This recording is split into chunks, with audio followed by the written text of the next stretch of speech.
Yeah. Like after you go live, it never wants to tell me. Well, it's should be going live in a second, maybe. Who knows? Yep. Cool.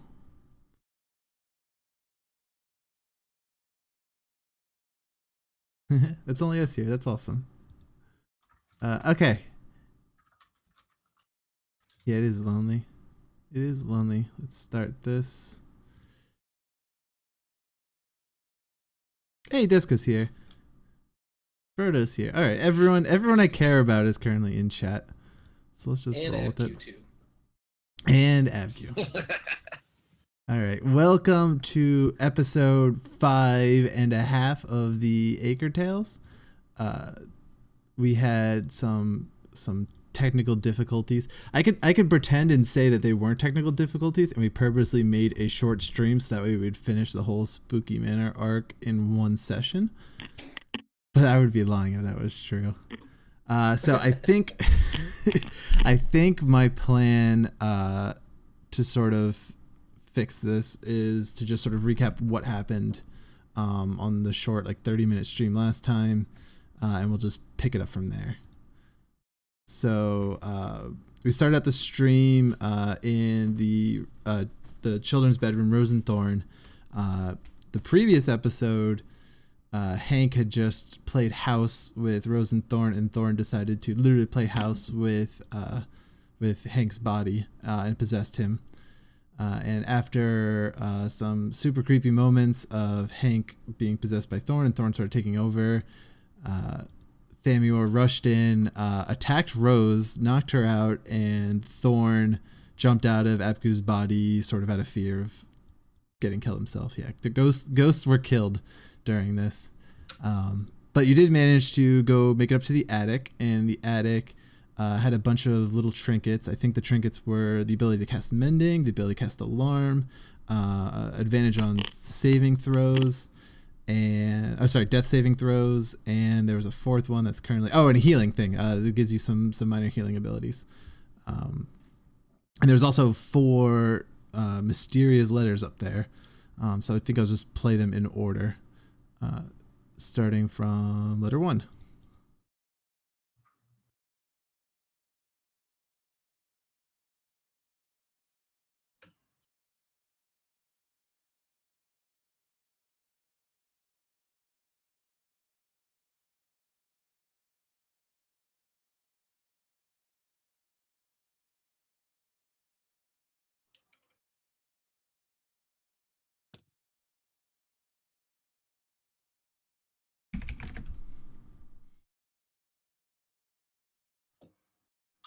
So that was letter 1 from this mysterious Corman fellow writing to Flad. And he also had a second letter.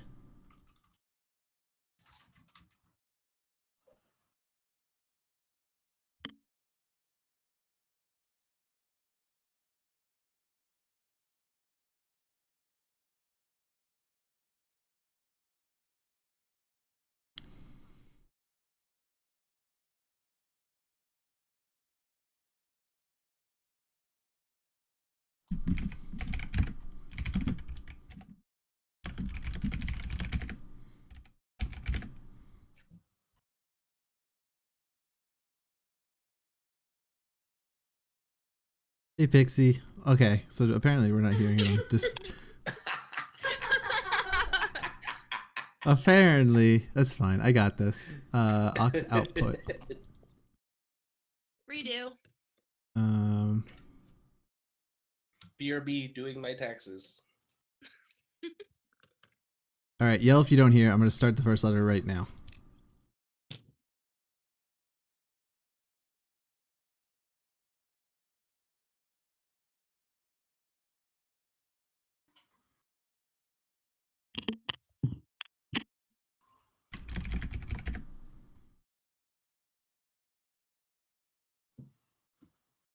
Still not hearing. Well, okay, wait up. One more try. Right here.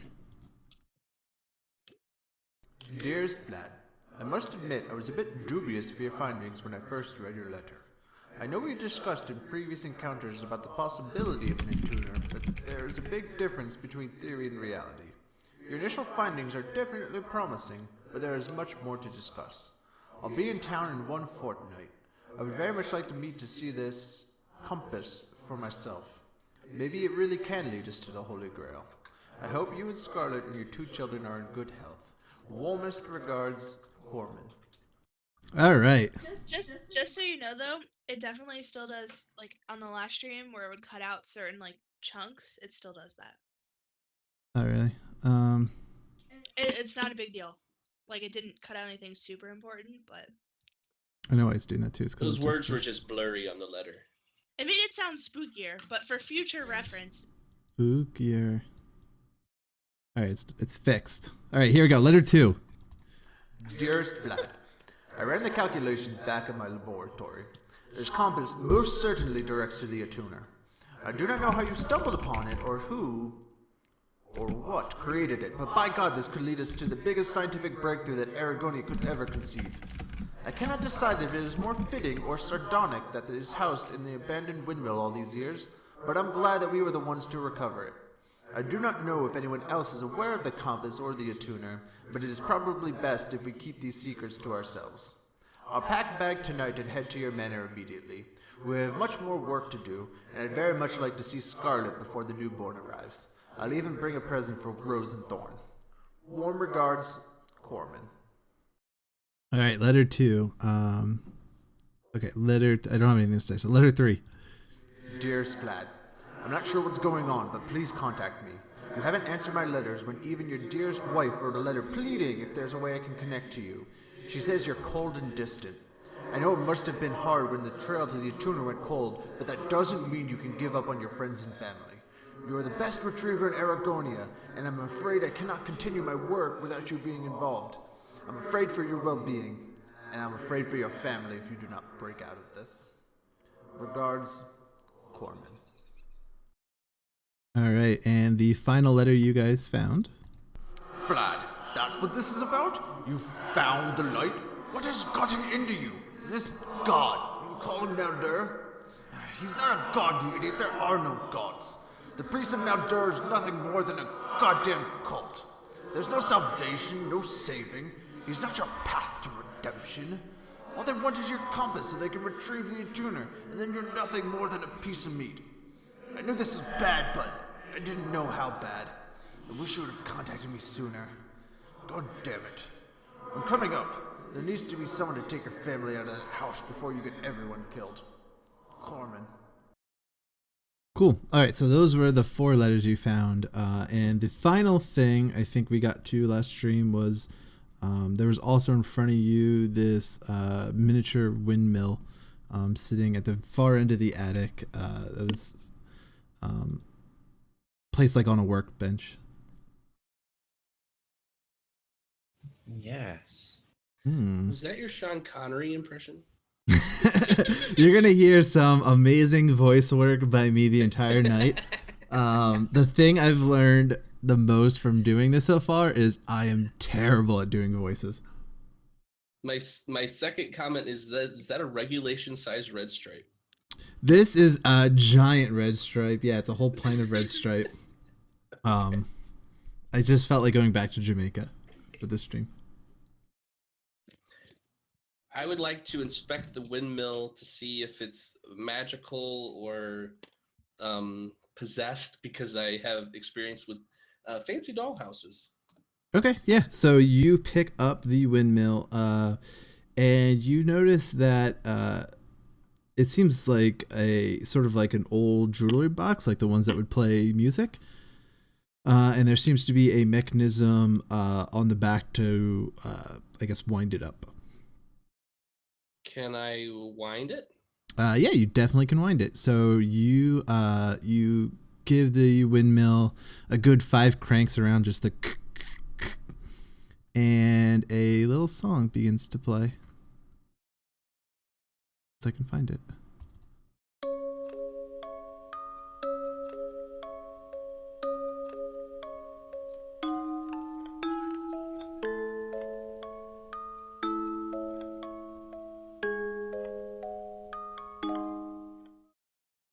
Guys, And this sounds happy and upbeat. I got scared and ran out of the mansion straight to the chaos gate.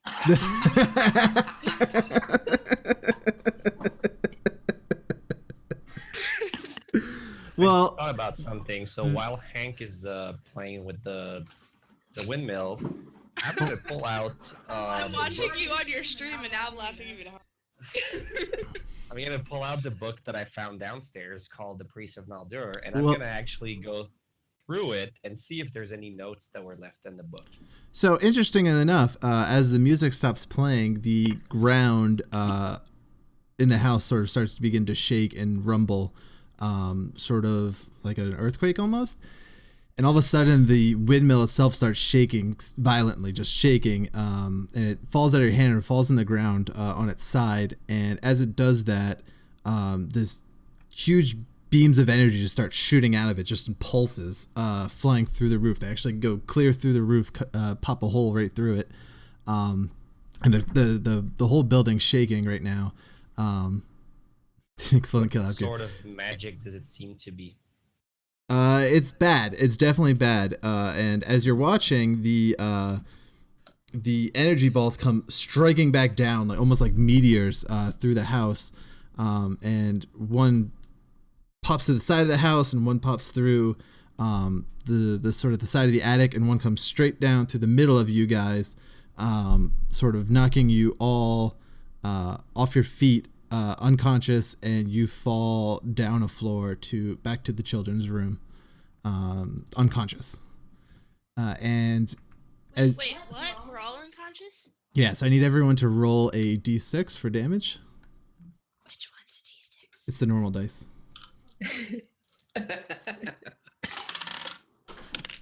Uh-oh.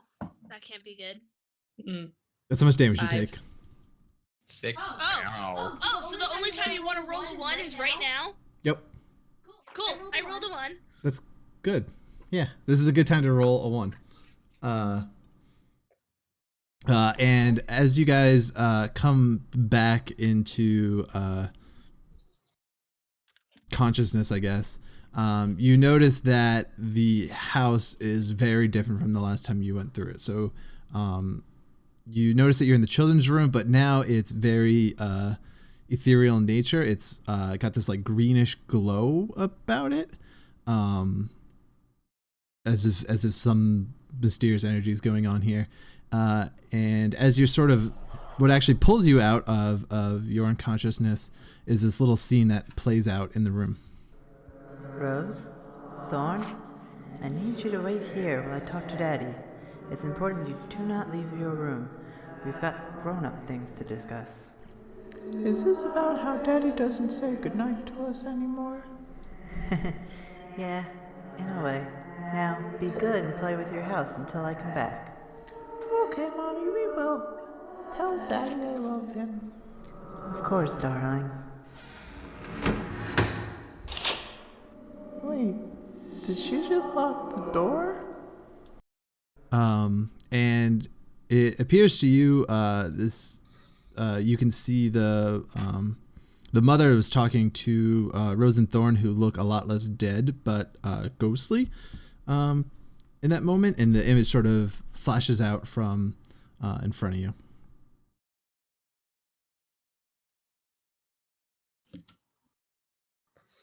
That's weird. Yeah, it's let's put on some atmospheric music here because it is super weird in here right now. Are Can we I- in some sort of alternative plane that seems to be like... That seems to be the case. Can I try to identify where we are? Yeah, so you definitely didn't swap out of planes at all. It just seems there's a whatever's in that music box came out of that music box with a sort of a big energy and did something to this house. Okay, so we're still in the material plane, but Yep. something is currently cursing or affecting the house. Correct. Okay. Is the was dollhouse still broken? The dollhouse is still broken in the corner. I'm gonna I'm gonna still quickly go through the book that I wanted to look at and see if there's any notes that were handwritten in there that could give any sort of clue as to what's Let's go. happening. Okay. Recommend- What? Go ahead. Sorry. Go ahead. No, I cut off Abku twice. Go ahead. Was that ball of light similar to the one we saw in the cultist camp? Ooh. Yes. Would it be familiar to us? Not that it's familiar to you, but it was like a high energy thing like that. Okay. Something you've never like seen. Like this isn't a typical It's thing you'd typically expect to see. something that is not a typical spell, but more like a ritual or Right. something that have more energy. Something that's not typical has happened here. Like no one's seen this before, other than it's something at the cultist camp. All right, I'll get to your book in one sec. What did you want to do, Katie? Fix the dollhouse. So you want to cast Mending on the dollhouse? Mm-hmm. Okay, so you go walk over to the dollhouse, and sort of wave your hands about it and sort of piece it back together like if you broke your old family, I don't know, pot or something, vase, and the cracks actually start to disappear from all the smashes, and you sort of mold it almost like kind of like Play-Doh, I guess, or clay. And after working at it a little bit, it comes back together completely. And as you do that, Rose comes back and Thorn come back, and they sort of pop in for a second, and they say to you, "You fixed our dollhouse? Why did you do that?" Wait, I have to talk to the ghost children now? Yeah. I don't say anything. I just stand there, All right. totally creeped out. And I did my good deed, okay? yeah, they again look at you. Can I just smile at them? Sure. Yeah, you can smile at them. So you smile at them, and they just look at you and they say thank you, and they disappear. Okay, back to the book. So as that's going on, you're paging through the Priest and Aldur book you picked up from the library. I think it was the secret library. And there's no notes written by hand in it, but you do make out at a very quick glance a whole bunch of I guess you call them headings or like chapter titles or whatever, talking about sort of what the Priest and Aldur is about. So Naldur is a quote unquote god of salvation, and he, I guess, entices his users or entices his members by saying suffering is what brings you redemption, and by suffering you can sort of reach fulfillment or enlightenment, and that's sort of what his goal is like through suffering, like through bad things, good things can happen. And the book talks about a whole bunch of different I guess hierarchies within the cult. It talks about proclaimers who help bring back Naldur, and it talks about harbingers who help summon sort of his aides, and it talks about like other priestly people and stuff like that, and like the different hierarchies within the thing. And then it's just like a whole bunch of just sort of self-help book kind of situation, just sort of repeating itself So it over and over clearly again. looks like some sort of front for a demon. Yes, yeah, it's got cult written all over it. Yeah, so I tried to read like the passages on what Naldur is a god of, to see if I can relate this type of fake information to any demon or major demon that I would know about. Okay, he claims to be the god of salvation. He's sort of, I guess you'd say like the gatekeeper to their version of heaven, and he's sort of like he's the one who judges you when you get there. So he's sort of saying this is my criteria. Do I know any demon that would would gain power from people suffering.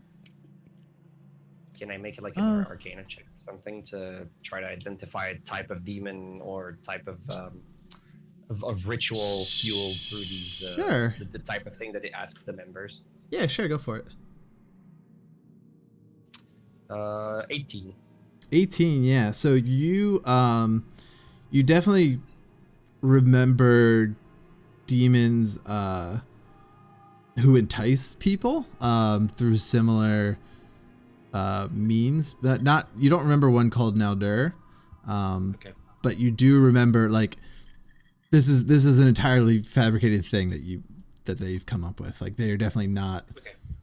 Yeah, it's not a god that I. Yeah, they're using people for their nefarious means, and sort of just prying on the weak, I guess. There's nothing in there that will help us in this moment, but it might be useful for later. Yep. I think we maybe need to go back to the attic and find the windmill so we can try to break this curse. Can I do some meta stuff? Yeah, go for it. Fred, what's your max health? 13. And Mrs. and Katie? 19, and I just took 5. I think, if I'm looking, if I wrote that down correctly. Yeah, I'm in pretty bad shape. I have like half my health missing. Right. Katie, what's your max health? 14. Okay. Can I use my newly found gloves right now? Yeah, go for it. Can I use them on myself? Yeah. I think it said it had 4 wait, charges, no, I right? lied. My hit points are 13. Where did I come up with 19? I don't know. That's your max health? That's what it says on my sheet. Let me pull up your sheet real quick. We can edit this out later. Or you could just choose not to. Your hit point max is 22. Okay, my sheet's wrong. All right, cool. Okay, so I've got a note of it. So I'd like to. The gloves are what? 1d4, 4 Yep. times a day. Yep. Okay, I'd like to touch myself. Yeah, sure, go for it. Absolutely. Where are you gonna use your gloves on you? On. I moonwalk across the floor, and then I shoot one hand up in the air, and then I do the Michael Jackson.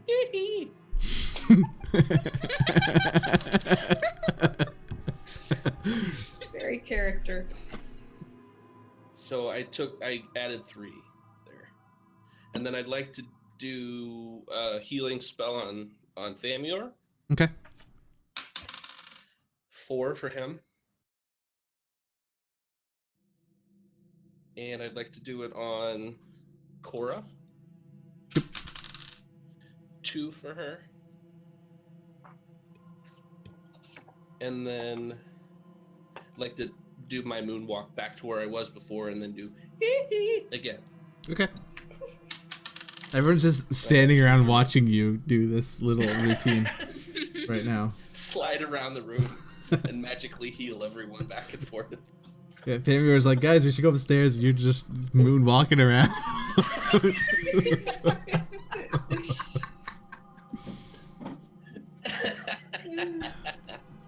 Okay, let's go upstairs. Cool. Yeah, so you walk back upstairs, and you notice the attic is in bad shape right now. There's puncture holes all over the place. The light's sort of coming in from outside, although I guess dark in nature. And you guys can't find a trace of that windmill anywhere up there. You shuffle through, you throw around shells. It is nowhere to be found.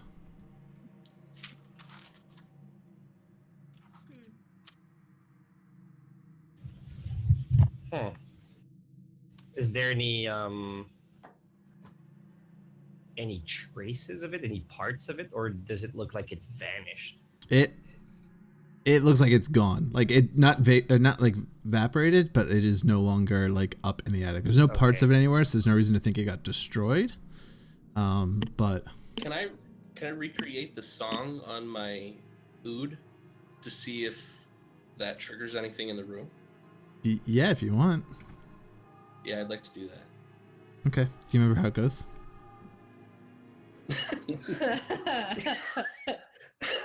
No. Okay. I don't remember. All right, you try your best to recreate the song, and you don't quite capture the eeriness of it, but you do capture the cheeriness of it. But either way, it doesn't seem to do anything. So you said the room like changed a lot, right? After that happened. Yep.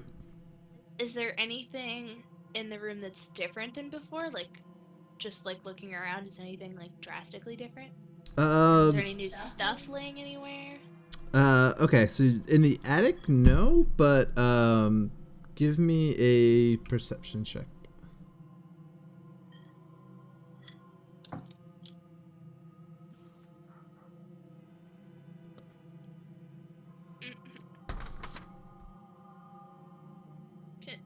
We can ignore that.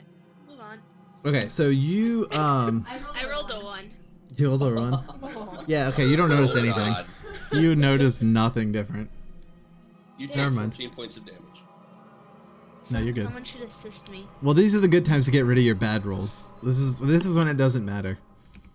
I feel like that means there's shit in this room and now I can't see it. No, you're good.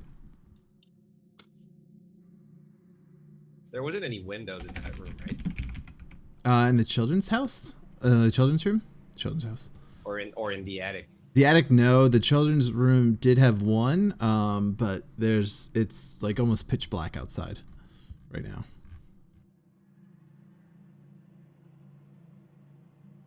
I'm just gonna yell at Vlad, see if he hears me now that this has been released or whatever. Okay. Hey Vlad, are you still here? There's no response. Maybe you should take that cheese out of your mouth and ask again. Yeah, there's oddly no response, which is weird because I left out in the previous recap of last session that he was, or would presume, I don't know if I actually said it was him, but it was his ghost telling you to turn around and don't come up here. You're not supposed to be here. And now it seems to be gone.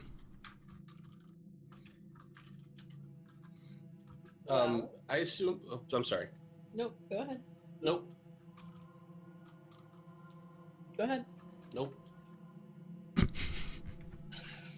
Just go. So I assume there's a giant gaping hole in the middle of the attic, right? Because it fell straight back down. Yeah, there is a big hole in the middle attic. It looks like it goes like down to the ground floor. Like you can't see the bottom of this, just due to like the, I guess, cloudiness of the green eerie crap so that's there's going like on a now. fog But or there's haze. a big hole in the middle of this house right now. I guess you would have noticed that right away. I probably should have mentioned that. Can we look down can the I- hole and see where it goes? You can't, like, you can look down, but you can't really see anything. It's like a thick fog almost, but it's this green, glowy thing in nature. Can we see above to see if there's anything of note up high? Yeah, there's nothing of note. I mean, there's holes in the ceiling, but you can't make anything of note. If I jump in the hole, does it lead to the Chaos Gate? It does not. Probably. In my interest for your health as the DM of this adventure, I probably would not just jump down the hole. I have a rope. Like, so the Actually, rule. Laura, would you I be able to throw some fire in there? Yeah, I could do that. I don't remember how to do that. I cast Firebolt. Do I have to do anything? You use a spell slot when you use it. That's it. Oh, I don't know if I want to do that. Can I drop a torch down? Isn't it- to isn't where it it a- goes? I think you have. Oh no, it's a cantrip. It's a cantrip. Oh, is it? Yeah. Okay, cool. Yeah. So you you cast. Is it Firebolt? It's fire something. Yeah.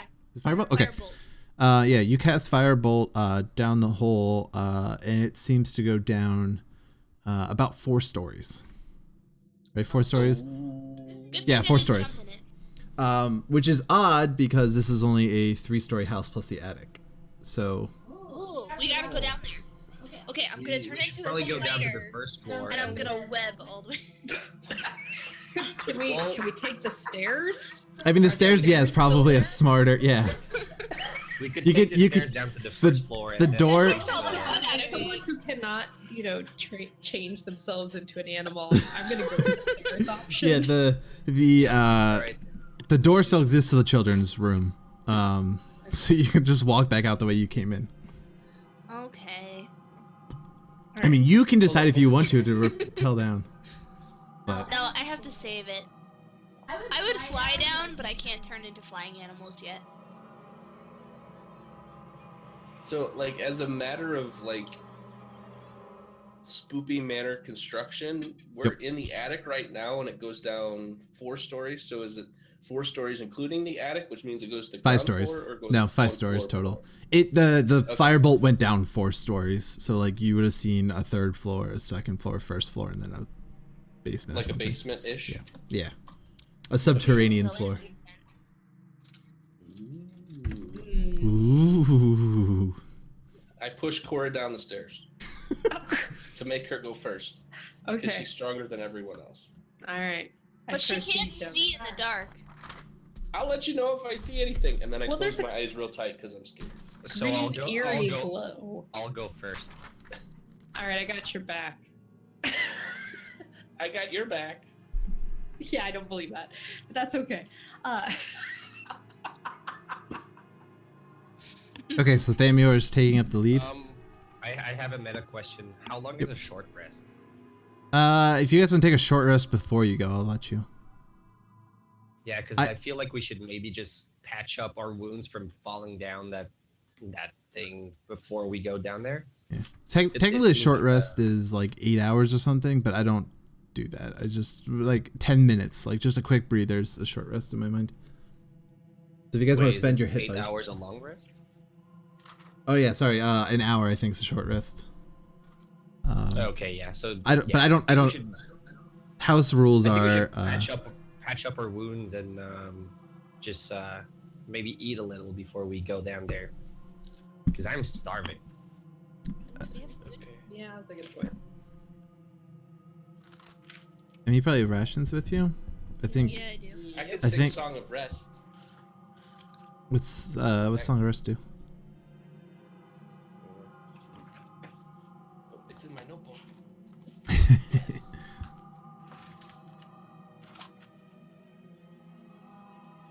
When we're resting, if anyone can hear me, and they use their hit dice, they get an extra 1d6. Oh, cool. Ooh. Yeah, sweet. That's actually really good because I will use one of my hit dice. I will as well. I will not. I'm just gonna sit here. I only lost 1 health. How many of those do we get? We have. You're per level. level? Yeah, so I think you'd get 2 right now. Okay, so I'll just use 1 and then I'll get the extra dice from from Hank since he's singing. Mm-hmm. Yep. So I roll a 4 and a 5, so 9. So that brings me back to full. Thanks for your song. It's You're welcome. refreshing, Hank. You're at 13, It was Yep. beautiful. and I go back to my full max as well. Sweet. Okay. Yeah, you take a second to take a breather in the children's room when he probably jumps in the bed. Takes a little No. cat Are nap. you singing it lullaby since it's a song of rest? And you put Rose and Thorn to bed? Hey, you put Rose and Thorn to bed, literally. I saved them. Well, yeah, they're not dead. They're already ghosts, so that's cool. Yeah, they were appreciative of you fixing the dollhouse. Yeah. The people want you to sing, Abhill. I don't have anything for this moment. But I can make something up. I hate it when Aker starts laughing because then it eggs me on to make him laugh even more. I laugh a lot. So we're in Rose and Thorn's room right now. We're in Rose and Thorn's room. Rose, me so thorny. Rose, rose, me so thorny. Rose, me so thorny. This is a lullaby. I know. Yeah, Hank's words soothe everyone. I guess not everyone. Who used hit dice? Thamior used hit dice. Did Corey use any hit dice? Okay. That was directed right to him, not to anyone else. Yeah. Okay. Yeah, and you feel invigorated by his words. Uh-huh. So that's what you want to call it. Invigorated. Okay. Like these girls aren't catching on to my songs. I don't know what's up with that. Yeah, you guys are full health. I don't know if you're full health, but you are rested up and ready to go. I start walking down the stairs. Okay. Let's go! So yeah, you walk back out of the children's room through, I think it was the porch was on the 3rd floor, or like the courtyard area or whatever, down the spiral staircase. You reach the 2nd floor to notice that one of these energy things has sort of punctured the side of the staircase. And so, like, you can't go just walking down to the 1st floor again without trying to jump down. Can we slide down the railing? No, like, it's, like literally taken out. Like, something, like, a few feet across just came through and just destroyed this place. Can I amend it? No. The one, you only get 1 cast a day, and 2, it's way too big to mend. But you do notice this, if you guys remember from the last time you were in the 2nd floor hallway area, whatever you want to call it, there's a portrait directly across the wall from you. That was a family portrait of everyone, and it's different this time than it was before. You can make it out, like, past all this green, hazy stuff that's going on. And last time you saw it, it was the 2 children, Rose and Thorn now, and Vlad and his wife, and the baby, and she was noticeably discerned. The mom was noticeably discerned. This time, Vlad, instead of having his black, like, luxurious hair that he had before, it's white, and his face is almost as if it has no fat on it at all. It's just skin and bones, and he has this long, white, majestic hair. The mother looks horrified right now. The baby is actually missing from the photo, and the 2 kids look exactly the same as they were before. That's some powerful magic if it can change paintings. I feel bad for this baby. Something bad happened to it, clearly. Can I? So how It doesn't even have a bedroom. big is that portrait? The portrait is like a, I don't know what you say, like a 4x6 foot. Like it's a large portrait. It's hanging over the fireplace before. So not large enough to fill a gap in a stair. No. No, this all the floors are like 10 to 12 foot ceilings, so it's not. Yeah. Yeah, like I don't know how to say the size of this hole, but it is freaking huge. Can I examine behind the portrait?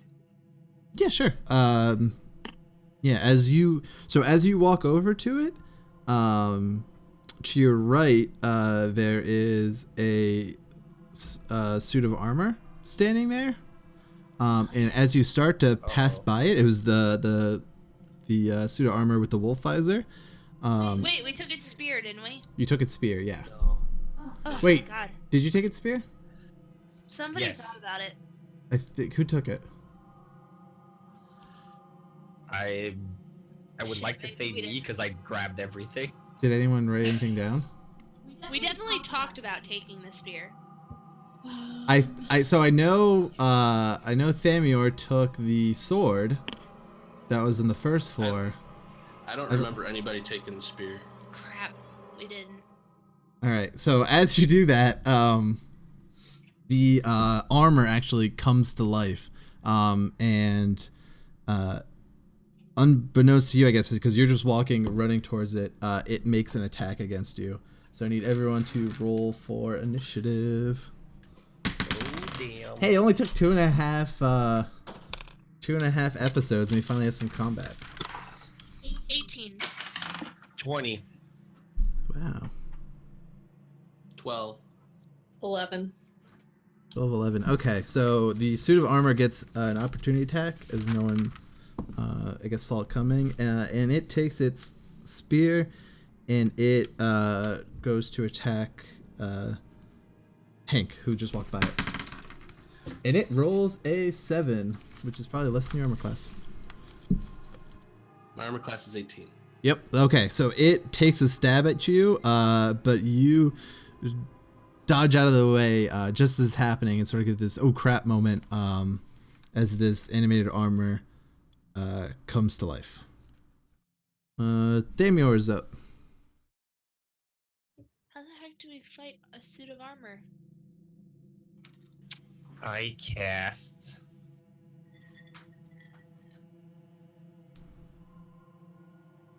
I already used. Oh yeah, right. I'll just cast Ray of Frost on the armor. Yep.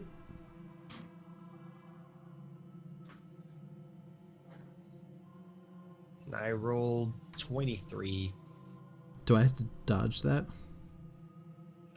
I think that hits, believe I right? have You to rolled hit. a you rolled a hit. It's a ranged spell attack. So I Okay, have yeah, to you make hit. sure, okay, cool.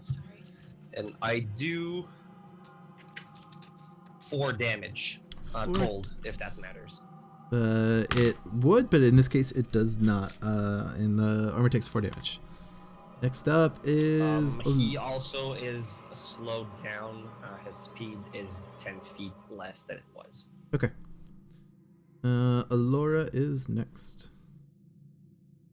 Fred, how much did you do? 4.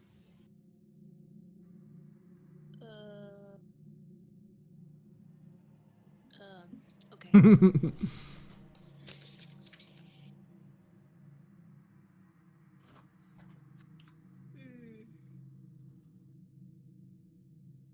I know. Did you forget how to combat? It's been over a month, I think, since the last time we fought anything. I don't know what to do. Is kind of where I'm at. I think I'm going to try to I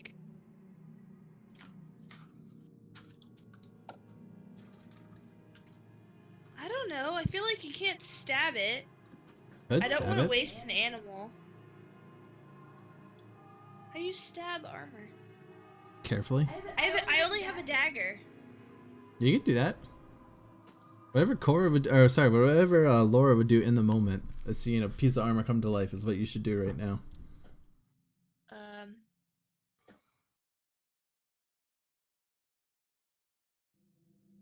Okay, I am going to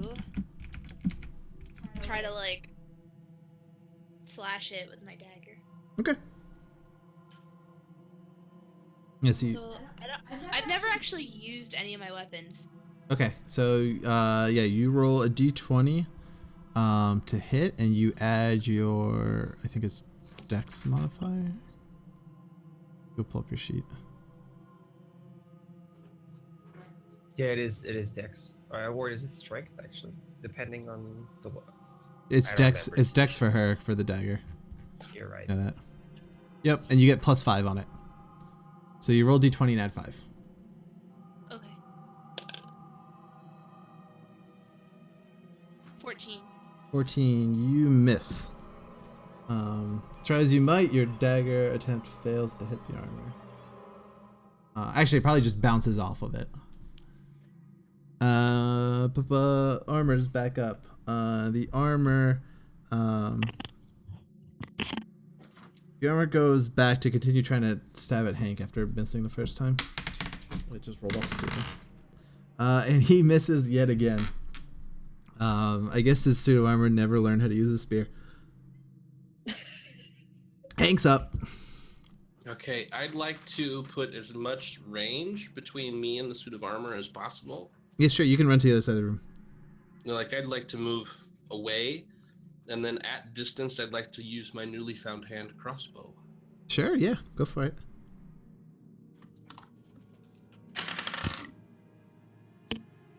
11. 11. Yeah, you also miss the armor.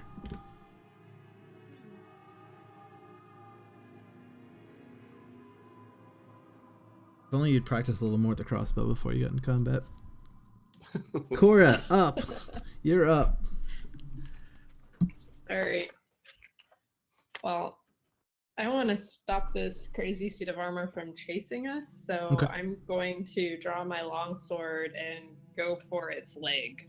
Yeah, sure. But I don't remember what I roll. You would roll a Do I need to roll? d20 and add whatever's on your sheet for +5. Okay. Well, that was a natural 20. Natural 20. Okay, you're the first crit. So you automatically hit, and you actually roll your damage die twice and then add your modifier. So in your case, it's, I think, a 1d8. So you roll 2d8 and add 3.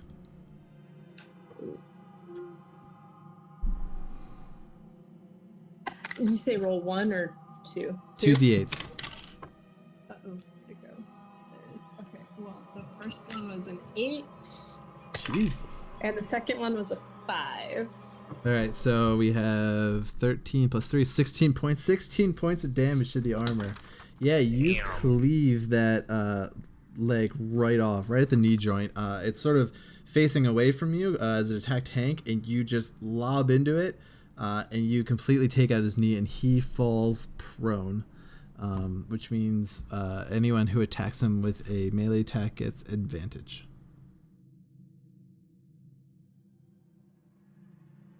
Top of the list is Thamior. Well, I'm gonna take advantage of the fact that I have advantage, Okay.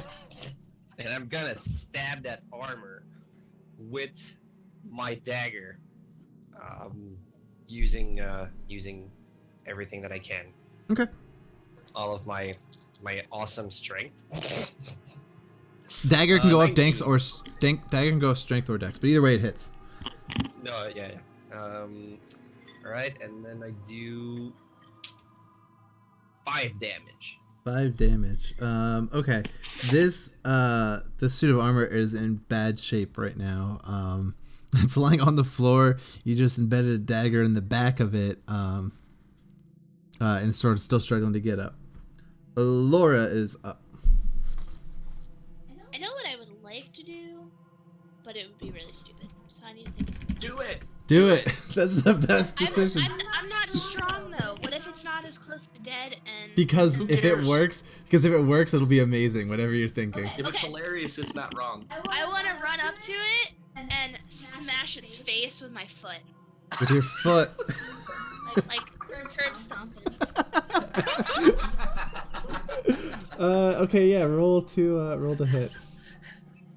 I don't know. So, wait up. I gotta go. I don't know what rules are for like unarmed combat. I think we decided it was off your strength. Excuse me. What are the rules for curb stomping? Yeah. Okay. Yeah. Just roll for hit. I'm gonna go look up some stuff while you do that. And you get advantage, so you roll It's gonna twice. be really. Okay. So I just roll my D20. D20 and then I use my strength, which we're not going to talk about out loud. That one's not good. Come on. 7. 7. Okay. You do manage to stomp it, but not with enough strength to like do anything. It kind of hurts your foot a little bit, but I'll say you still managed to like pin him down, and he's not gonna be able to get up this turn. Can I crack his helmet a little bit? Yeah, sure. Yeah, you crack his helmet a little bit. It hurts your foot a little too though, so your foot's like a little I achy. have boots on. It's a really hard helmet. Okay, the armor's That's up. exactly what I thought was. The armor is still prone under Alora's foot. So he's going to roll to attack her, and both of those are misses. He takes his spear and he tries to like stab up at you, and you just kind of like move out of the way, dodging all of his skirmishes. Hank is up.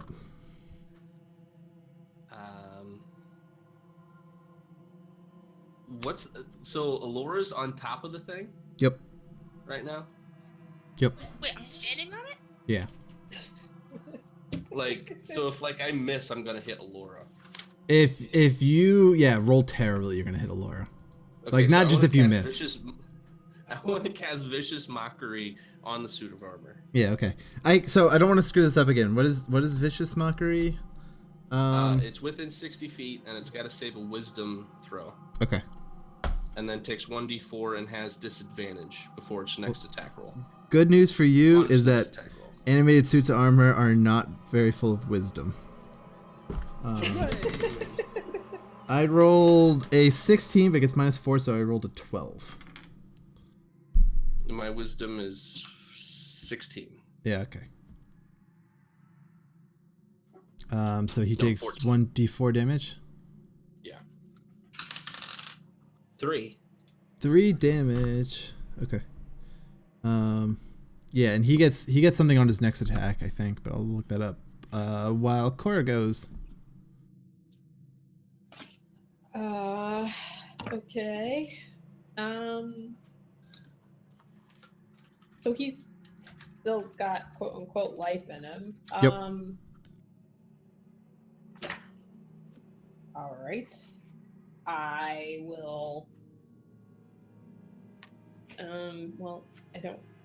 Okay. I will take my. He's on the ground, right? He's on the ground right now, yeah. It's attack roll. All right. I'll take my sword and. Man, it's like if it was a person, you'd stab him in the gut, but I don't know what that would even do to this thing. All right. Well, I'll stab at him anyway. Sure. With my sword. Yeah. All right. That would be a 12. 12 misses, unfortunately. Did you add your strength? No. Is that my +3? Is that what I add? Yep, but it still misses. It's okay. Okay, Famuor's up. I will. So what I do is my dagger that is currently in his back. Yep. I move away from it, and then I get off my other dagger to also put it in his back. Yeah, sure. Go for it. Is he still prone? He is Or still is he prone, dead? yeah. He is still being held down by Alora. So 23. 23, Just yeah, standing on his you connect. And I do 4. 4 damage. Yeah, so you take your other dagger, stab it in his back, presumably pretty close to the other one, and you feel the armor sort of just go limp, as if whatever was animating it has dissipated. Can I hop off his head now? If you choose to, yeah, sure. I mean, you could have whenever. I want to. I thought I had to wait my turn. Yeah, well, he's dead, so the combat's over. I want to But- lift the wolf visor part, see if there's anything in there. Yeah, you lift up the wolf visor, and yeah, there's nothing within that armor. I'm gonna loot that spear. Sure. Good idea. It's and just take back my daggers. yeah, it's I just learned a valuable lesson. it's just a normal spear. There's nothing special about it. It's worth money. Money. So what was funny about that is that none of us took any damage in that. He was a really terrible at hitting people. Well, he's slow. You know, he's like just this big clunky heavy armor. He Well, probably wasn't moving very fast. I don't think I rolled above a It was 5 at the all. frosting, you know? The frosting on the armor is not good. Yeah. Yeah, sure. That's why we did what we did. Yeah, but either way, yeah, that was kind of weird, I guess. Yeah. Also, I heard that having a leg missing doesn't help hitting people. No, it doesn't. That was crazy. Okay. You do. I don't know who does, but somebody looks around the room, and you notice. I was checking behind the painting when I got jumped. Right. Okay. So you lift up the painting, and you don't notice anything behind the painting, but you do get a closer look at the walls. And the last time you came through, I don't know if anyone looked at the walls. I think you did, but the walls had a bunch of kids dancing on them in this room, sort of like frolicking around, and you notice that they're actually not dancing, or at least they're not dancing anymore. They're actually sort of running from bats. Their hands are like up in the air, but they're actually just like swaying away these bats that are flying around them. Are there any bats in the room? There are no bats in the room. Damn it. You can't turn to a bat yet anyway. But I could put it on the list. Yeah. Yeah, so just to give you a refresher, there was a room to the north and to the south of here. Can I check? Sorry, I'm going back in my notes. Can I check? Man, I don't want to do that though. Can I check in the elegant hall, the rompus room with the piano in it, to see what changed the paneling there? Yeah, do you guys want? Are you going in by yourself? Is everyone going to the room? That was the room to the south of you. I'm going, but others can come if they so choose. I feel like I will follow him just in case. Okay. For everyone else, there's a bedroom and a library on this floor. The library is where we found the secret room, and the bedroom was like servants' quarters. We could split up. We do have those Talking stones. talking stones. True. All right, let's split up and look for clues. Okay. Look for abcus. We just got a letter. We just got a letter. Okay, so which one do we want to do first? Wait up. How are we splitting up, and which one do we want to do first? I think Alora was going with Hank, so I'm gonna go with Cora in the other room. Okay, so Cora and Thamior are going north, and Laura and Hank are going south. And which room do we want to talk about first, since I can't talk about two rooms at once? I'm probably the one that I mentioned first. Okay, cool. So, you walk into what was probably like a guest room of sorts, and you notice the piano there. There's someone actually playing it now. Unfortunately, I don't have music for playing it, but I will in the podcast, so reason to go listen to the podcast. But piano tune kicks in. There's actually a ghost sitting at the piano playing a piano tune.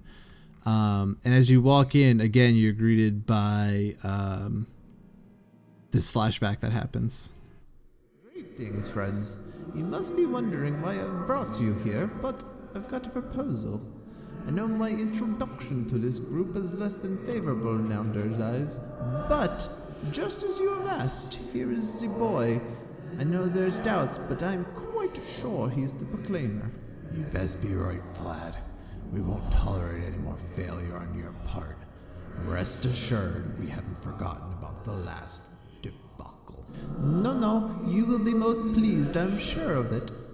And you'll carry out the rest of your duties. By the word of Nether. Very well. We'll be watching, Vlad. Goodbye. And the images dissipate. It was about 6 men talking to Vlad, who now that you are sort of, I guess, aware of it, but he had his black hair. So young Vlad. Young Vlad. The hot, sexy Vlad. Also nice Borat there. Yeah, thank you. I told you the voice acting in this episode is incredible. It really think- is. I'm impressed.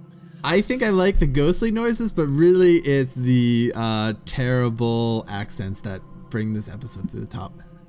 They're not terrible at all. You got the Sean Connery, you've got the Borat. Soon you're gonna do like the Christopher Walken. It's gonna be great. He did a lady. Yeah, I was impressed. That was pretty. Thank you. That was pretty. Spot Thank on. you. Thank you. So the ghost is still in the room, or did he dissipate with the flashback? The ghost is playing the piano. Why did I follow you into this room? Because you've got This the is magic stone. stone now. Go talk to the ghost. Okay. And I I'm just going stared. I'm gonna approach the ghost very slowly, very scared. And I'm gonna tap him on his ghost shoulder. I don't know if I can do that. I'm gonna pretend to. Yeah, your finger goes right through his shoulder, but Okay. So I'm smacking the ghost, and I say, "Excuse me." he stops playing the piano and he spins around. And, Shit, I was hoping you'd ignore me. and he looks at you and he says, "Good day, my lady. What brings you to the Flagnagden estate today?"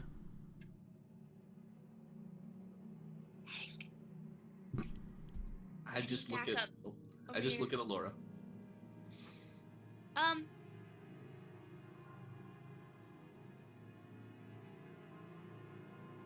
not really sure what we're doing here. Why are we here? He looks at you and he says, "That's a great question. I'm."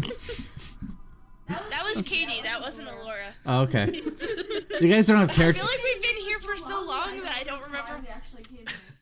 We're looking Okay. for information on the shiny gem. Yeah, Melina and sent you merchants, I guys. think. Yeah, Melina sent you here. Basically, it was super ambiguous, but basically saying like, "Oh, this guy was a collector of things. You might be able to find something interesting." And so far, I guess she's proved to be correct. Yeah, this place is weird. Okay.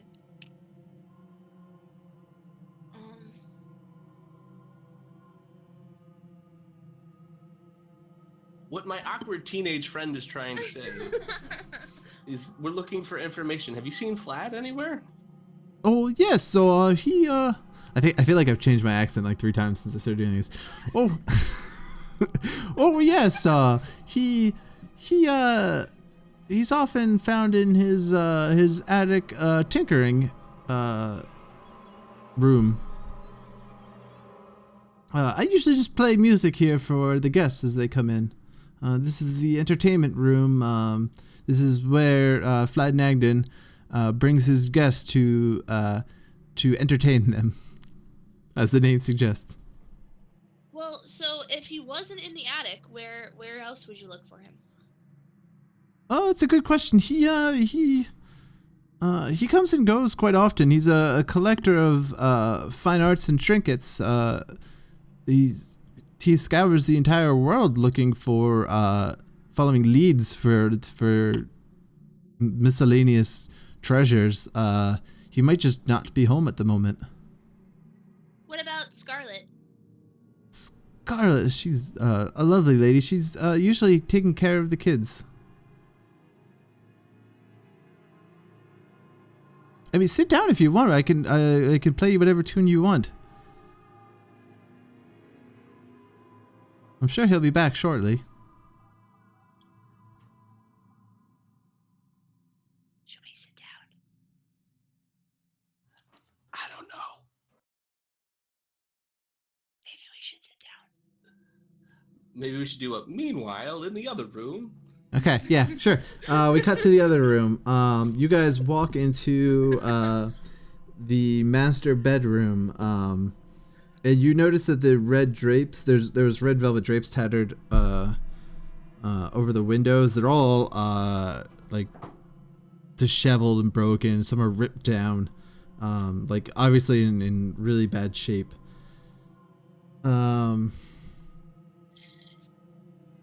And I think we have, and you guys also have like this flashback moment that happens that you guys remember from the 3rd floor. Bud, Yes, dear. I need you to talk to me. I don't know what's going on, but I know something is, and it's killing me. You're cold. You've neglected your kids. What's gotten into you? What's gotten into me? You woman, every single day people are suffering. And for what? I live in this big lavish mansion collecting my useless trinkets and it all means nothing. Madame Durr says there's salvation in suffering that we must give to receive. And what have I given? How am I supposed to reach salvation? Salvation? What in the hell are you talking about? I'm talking about the next step. I'm talking about the life that's beyond this one. You wouldn't get it, honey. I'll try to share it with you, but you just write me off. Because it's crazy talk. It's all noise, Vlad. I need you with me right here, right now. Very well. Vlad? Yeah. Again, Vlad has his black hair that he had. This is again like some sort of flashback that just happened. That was weird. Yeah, the image dissipates from the room. Strange. So you also notice that never mind, I didn't write down what was going on with the walls. Never mind. I look in the room for anything particular or like out of the ordinary behind the curtains or anything, stuff lying around. Sure, yeah. So as you I guess as you pan around the room, the books actually start coming off of the shelves around you. They start actually just flying at you, like book after book after book are coming off the wall. I guess like old Zelda tiles coming off the floor, dungeon type style, just books hitting you left and right. I need both of you to make a dexterity check. Dexterity check. 22. Dexterity saving throw. Did I say that right? Dexterity saving throw. What's the difference? The dexterity. Go ahead. Go ahead. The saving throws, if you look on your sheet, they're like right under your proficiency bonus to the left. So you add that instead of your dex modifier, whatever that is. So if you're proficient, you actually get a little bonus. Yeah, so I'm not proficient, but 22. 22. Yeah, you nimbly dodge out of the way of the books. This is not good. Are the books aiming at me only, or they're aiming at both of you? They're literally just like if someone was grabbing them from the wall and throwing them at you. Okay, so yeah, I rolled an 8. You rolled an 8, yeah. You get pummeled with books. Fortunately for you, books don't really hurt that bad, but there's a lot of them. So I need you to roll a d4 to take some damage. Okay. I cast a minor illusion of Hank walking in the room. Okay. Yeah, you take 1 damage. You cast minor illusion. The books actually come flying at him too. So as I see some books flying out at him or at the illusion, I try to stab in that direction as if somebody was there throwing the books. Okay, stab as you might. All you do is connect with air. Damn it. So I'm gonna.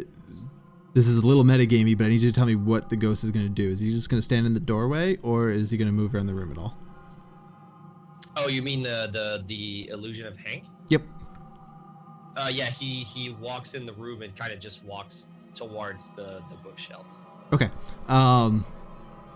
Sweet. Okay. So as he does that, as the books are flying, one of the chairs actually comes off the ground, and the chair goes flying at this illusion of Hank.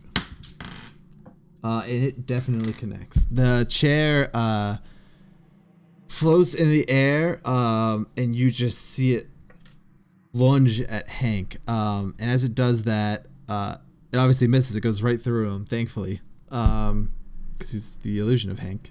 And it actually goes through the floor and makes a hole in the floor from just the force of it coming down. And as it does that, it actually it's a lot of force. Like, thankfully, you cast this illusion because it's no joke. It goes through the floor, it goes crashing to the first floor, and as that happens, one of the bookshelves actually, because it actually just shakes the whole house. This is how much force this was.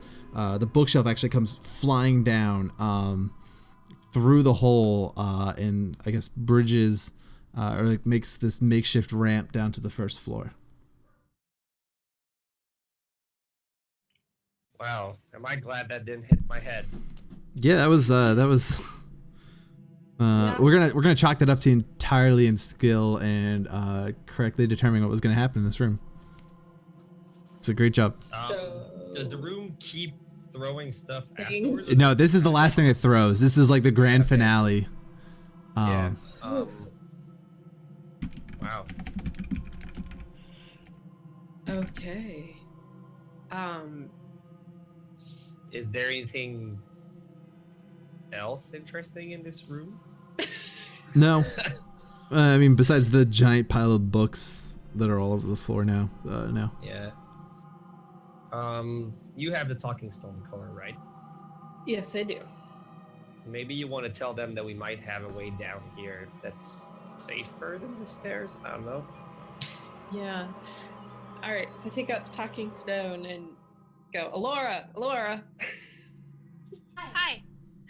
So we were in the bedroom, and long story short, all the furniture came flying at us, but there was a bookcase that went through a hole that was created, and we have a ramp potentially down to the first floor. So I don't know if you guys are in the middle of anything, but we might have a way downstairs. Hey, Hank, do you think we should go over there to them? I was interested in getting to know the ghost, but I think we should be expedient and join the group. Okay. I'm just about to play an Elton John hit. You don't want to stay. What were you planning on playing? Allentown. Can you sing it for me? No, I just play piano. You can sing it if you want. I'll be sure to chalk up. If you can sing it for me, Ghost, I'll stay right here. Otherwise, I have other things to do. No, go. Well, I'll be here the entire time. Just go tend to your matters, and then come back later. Are you don't want to sing? No, we're good. So don't worry. I'm not paid to sing. I'm paid to play the piano. But you're a ghost, so you're probably not paid at all. And we leave. This is like, what? He doesn't know he's dead. You should have called him a ghost then. Oops. Okay, yeah, so you guys go back to the bedroom, down the bookcase makeshift stairs, and you find yourself in the dining room. Just sort of to recap where we were before, but it was a big table in there, like an 18-foot table with a bunch of place settings.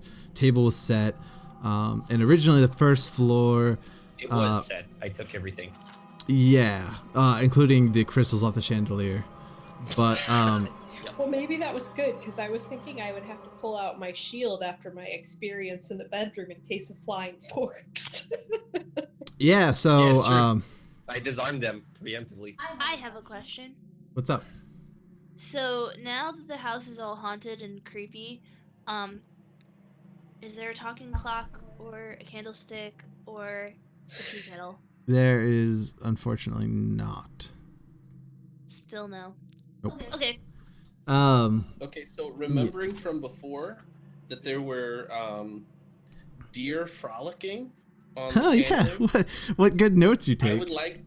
I would like to examine those panels. Yeah, so you notice that around the deer actually a whole bunch of wolves hiding in the bushes looking like they're ready to strike. You also noticed, if you took really good notes, there was a over the fireplace in this room, I think it was a picture of the portrait. Yeah, portrait. With no baby.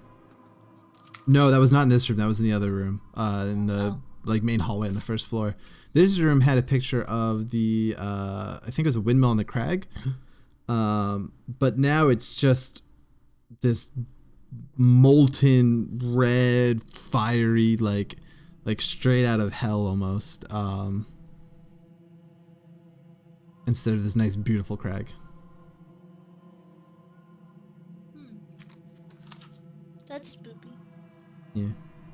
Fortunately for you guys, some cool stuff was going to happen in this room, but none of it happens anymore because you successfully disarmed the room. Yay. Hooray! Yeah, good job. But there is, one door to the south of here to get out of the room. Well, there's 2 doors technically. There's one out to the foyer, and then across that hallway is the hunter's den. Yep. Where's the hole in the floor down to the cellar? It's in the main part of the room. So I guess we'd want to go back to there. Yeah. So Maybe we want to go back to all the other rooms, see if there's any more visions. It would help us understand what's happening you here. went to all the major rooms. I mean, you didn't go to the servants' quarter and the secret library, but I can just save you the time and tell you there's no visions. Is there any visions in the hunter's den? I cannot tell you that. I would like to go to the hunter's den. I guess by not telling you that, I've told you that. But yeah, okay. Okay, so you exit the dining room area and go to the main hallway. And the main hallway, if you remember again, was lavishly decorated. There's this nice, I think there's a big red carpet. There's a fireplace here with a picture.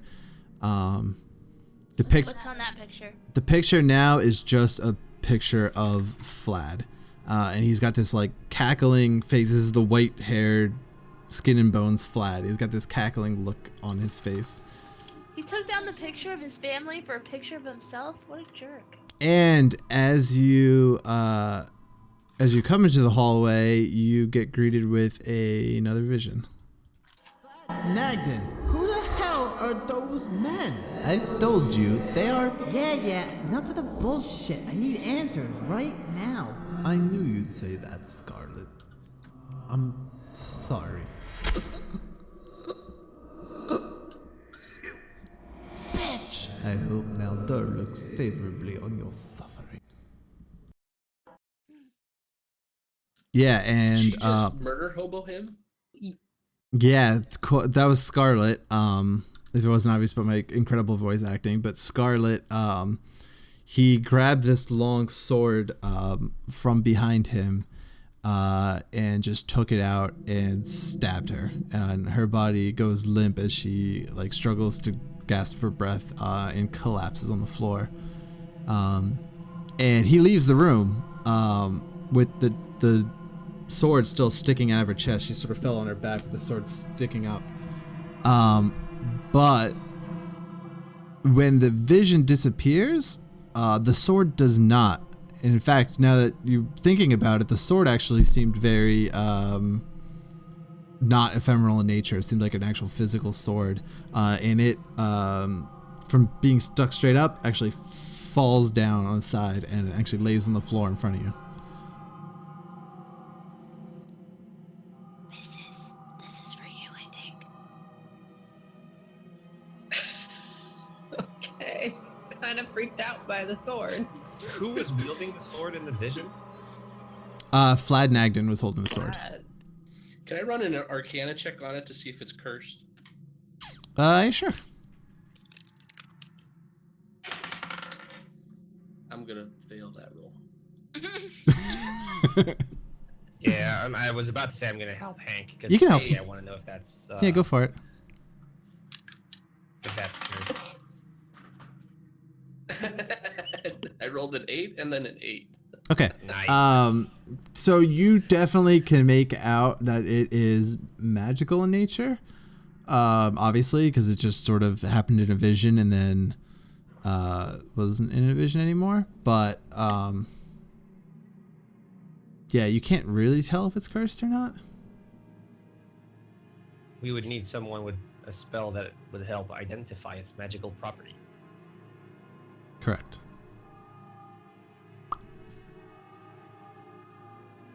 Is anyone okay?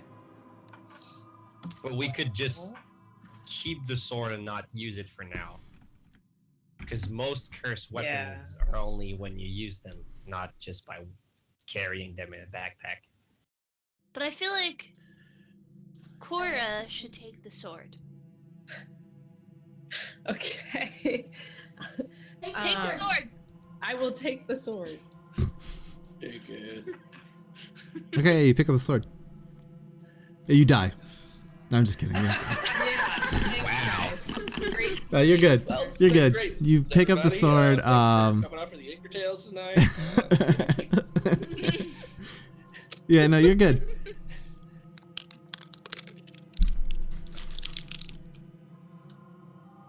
I think we should go down the big hole now. Alright. Who wants to go first? I'll go first. You're gonna jump down the hole? Yeah, Laura would totally jump down the hole first, so. Okay. You're probably gonna take fall damage if you just jump down it. Okay, I'm Is not there just something gonna we jump can down tie there. rope to? It's like broken floorboards, right? I probably wouldn't tie rope to broken floorboards. There's Not to the floorboard, remnants I of didn't a know if there's anything. there's a remnants of a staircase that you could probably anchor it to, Or the fireplace. or the I fireplace. mean, we could probably have Cora hold it until we all go down, and then maybe my mage hand could hold it. Your wait, reach. never mind. Yeah, no, Yeah, it's it not cannot strong support. enough. Yeah, it can't support that. Let's just tie the Yeah. rope. You can to the attempt. staircase. Yeah, you can attempt to anchor it to the to either I the mean, fireplace or the staircase, or I have 50 feet of rope, so it's not a terribly short rope. We should be okay lengthwise, I think. How many feet down is this hole? it's about 15 feet. It's Oh, yeah. All right. So we'll go anchor it to the most sturdy looking part of the staircase then. okay. All right. I'll still go first. Okay. I'm going to need you to give me an athletics check to rappel down the rope. Can I just turn into a direwolf and jump down? Yeah. I'm not gonna do that. But I'm probably gonna die if I have to do an athletics check. Just throwing this out there. Somebody's gonna be carrying me when I break a leg. -1, 12. 12. Yeah, you struggle a little bit, but you do manage to rappel down the rope. Whew. Oh, you only have -1? It's not bad. Yeah, but the last time I tried to be brave, I fell in the sewer. I will follow Laura down there. Okay. And I guess I need to make a roll as well. Yeah, athletics check. Yep. 4. 4. You take your first sort of hop back, and you lose your balance immediately, overstep it, go flying forward, come crashing backwards a little bit, and fall off the rope and take a D4's worth of damage. All right. Do you want to roll it, or do I roll it? You roll it. Okay. And I take 3. 3 Ow. damage. Ow. Damn. All right. I'll go next. Okay. All right. That's what I get for being a weakling. Oh, you gotta be freaking kidding me. It's a good thing I've got a modifier. I rolled a natural 1. Oh, God. My modifier, thankfully, is a 6. That does not help you in this circumstance. Yeah, you. Okay, here's what happens. You you go to rappel down, and as you do it, the banister actually you can hear it. It creaks. It actually gives out as you're going. So what? Never mind. Okay. I want to do a thing. So do a thing. I have a slime in a jar. I'm gonna quickly throw the jar underneath her so she lands on a slime. I don't think it's gonna help at all. Why not? I mean, you could try it if you want. I'm just telling you. It's like a pillow. Didn't you call it a slime explosive when Yeah.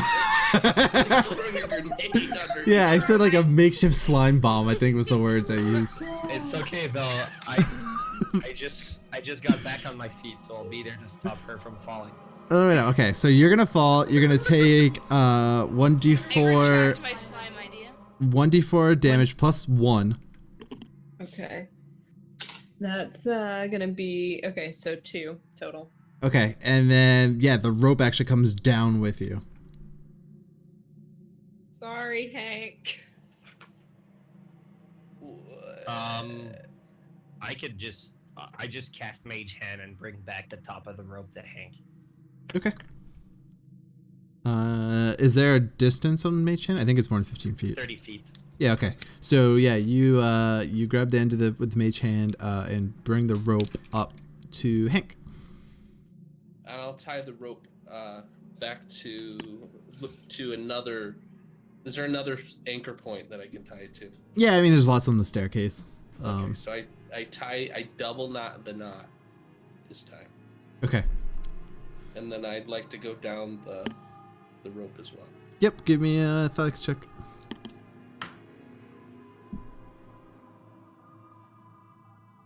Um, 7. 7. And as I go down the rope, I have a flashback to gym class. Yeah, you also struggle to get down. For people whose idea was to get down the rope, you guys are freaking terrible at it. I'm the clumsy one too. Yeah. You also, you called. Armor wasn't attacking us. Yeah, you call down to them and say, "Hey guys, let me show you how it's done." And you grab the rope, and yeah, you actually don't even get your first footing. Like you literally just go down the rope, and you're gonna suffer 1d4 of burning damage from your hands. I took 1. Okay, 1 point of burning damage. That really hurts really bad. Yeah, Cora, that was how some many serious damage did you roping. The biggest burn was the one he took to his dignity. Says the guy who just fell flat on his face down an empty hole. It was not on my face, it was on my back. I don't know what your problem was, guys. This was really easy. I'm not strong. That's my I'm not strong either. Normally I am. Look, guys, real strength doesn't come from muscles. I think Okay. we should just keep on going, guys. Alright, so we're down in this extra floor now? Yeah. So the first thing you guys notice when you're down here is that there's actually candles lit everywhere, and sort of like, yeah, like a sacred ceremonial, creepy kind of way. Oh yeah, like we Pentagram on the just floor? entered the cultist lair, guys. Yeah. You can probably quickly make out that this is probably where Vlad did some of his cultist work, I guess. And yeah, like you get really creepy feeling like as you go. I look at everyone. I'm still heartbroken. I look at everyone and I kind of go a little prone and put my hood on, and I make a slow motion to like follow me from a distance, and I start walking without trying to not make any noise. Okay. So as you guys come up, you see a ghost standing over another circle, a circle that looks very familiar, perhaps like the circle you saw in the cultist camp in the second episode.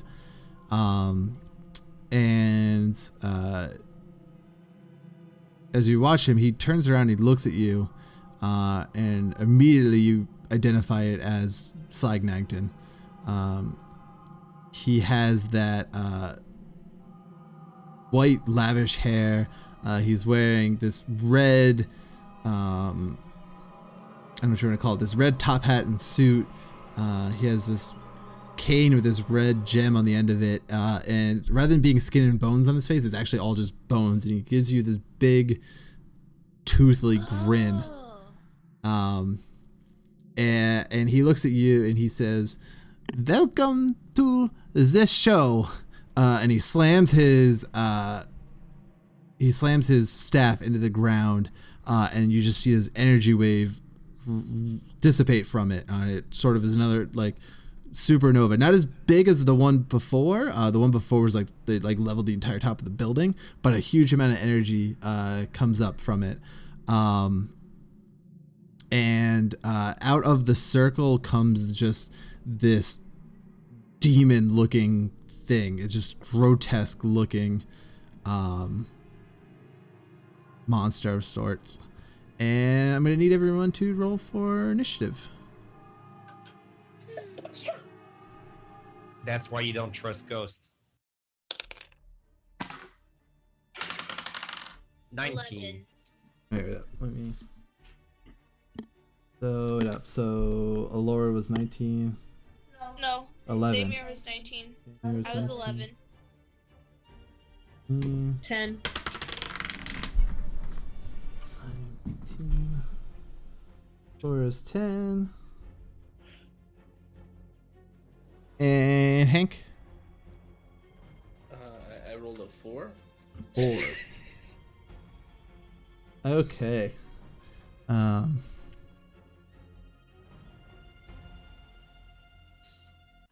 So, okay. Fabior is up first. So just to set the stage here, there's this grotesque body-looking thing. It looks like this abomination of a construct, sort of just stitched together of parts. It looks really pissed off right now. Humanoid in shape. It is humanoid-ish in shape. It has a human face, like it's definitely of human origin, but its body is just this mess of parts, like sort of melded together. Do we see like parts of Scarlet in there? Scar. I don't know how you would know that, but no. Like there's not like her hair's not in there. Yeah, like it's not. Is the head a baby's head? The head is not a baby's head. No. All right. No. Whatever this is, it probably was just summoned from somewhere.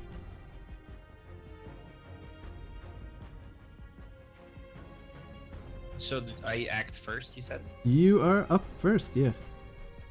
So I will cast Witch Bolt to try to fry the shit out of that thing. Okay. And I will use my Wild Magic Surge to give me an advantage on this attack spell roll. Okay, so first I roll for the Wild Surge table, right? Yep. Okay, you're good. All right.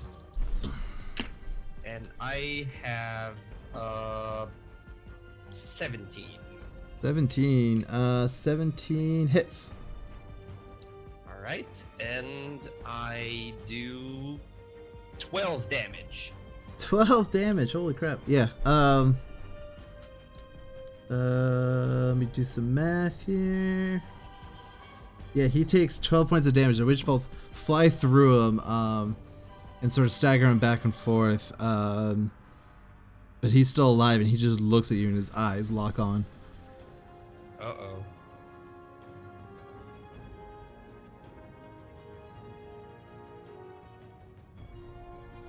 Sorry, me. I'm up next.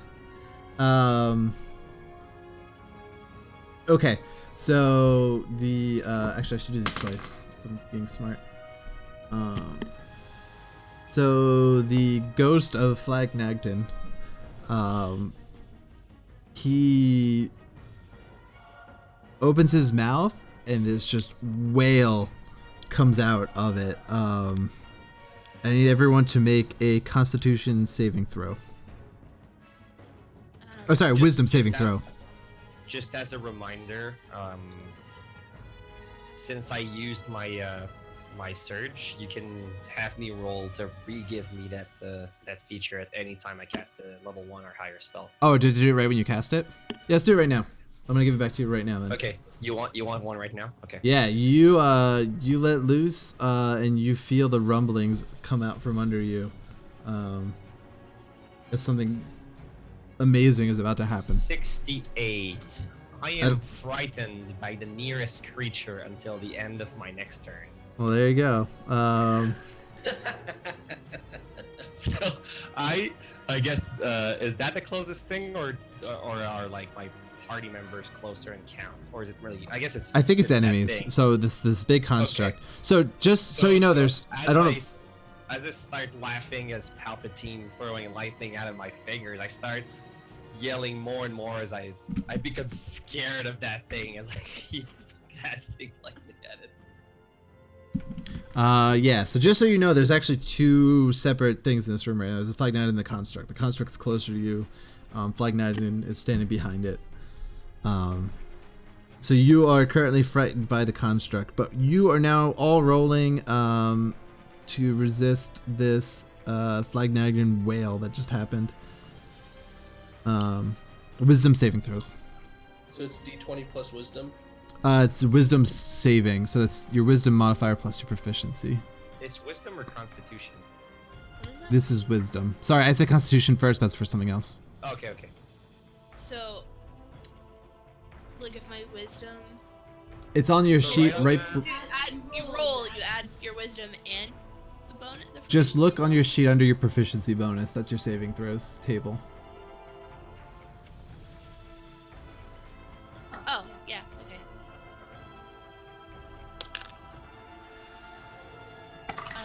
14. Okay, you are good. This is my worst night of rolling ever. That would be a 5. Yeah, you can't help but cover your ears and just sort of duck down in this sort of fetal position as this just pierces through you. Hank? What do I roll?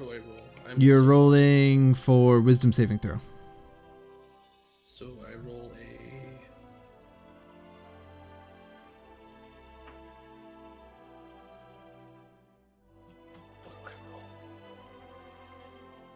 What do I roll? You're rolling whatever a d20 plus whatever your saving throws thing is. It's it's on your sheet under proficiency bonus. There's a little table. I rolled a natural 20. Why did I even Natural take this? 20. Yeah, you it wails and you just sort of puff out your chest at it and spit on the ground and it actually doesn't phase you at all. I rolled 16. 16. All right. You fortunately the howl doesn't affect you, but you're still cowering in fear from your other friend. So I guess the only person is Cora. I'm So looking up what frightened does. I don't know if there's an actual thing, but you can't take your next turn. Okay, no. Here's the condition. So frightened creature has disadvantage on ability checks and attacks roll while the source of its fear is within line of sight, and the creature can't willingly move closer to the source of its fear. Okay, there you go. Okay, cool. Yeah. Okay. Alora is up. Okay. So you know probably what I'm gonna do already. You're probably gonna go run and try to close the chaos gate. Yes, right. I am. I said fuck this. I back up the rope and ran out of the mansion. No, I am going to turn into a direwolf. Yep, you I think you're gonna show morph in combat, so that's totally cool. You sort of jump up in the air, do this little front flip, and as you're front flipping, you transform into a direwolf. My backpack is on my back, and Chip's just chilling. Okay. Cool. I'm supposed to tell you that when I change. Yeah, I like it. Where my clothes and stuff goes. Do I still get to do anything, or is that my whole turn? Yo, you get to attack. Yeah, you you can okay. shapeshift Alright. as a bonus action. So now that I'm a direwolf, I'm gonna charge at this thing and try to like bite it in the neck. Yeah, sure. Yeah, roll to hit.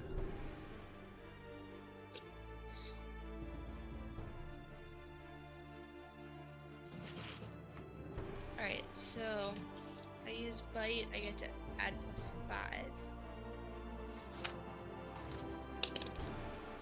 17? 17. You're attacking the construct thing? Yeah. 17 hits. Okay. And then...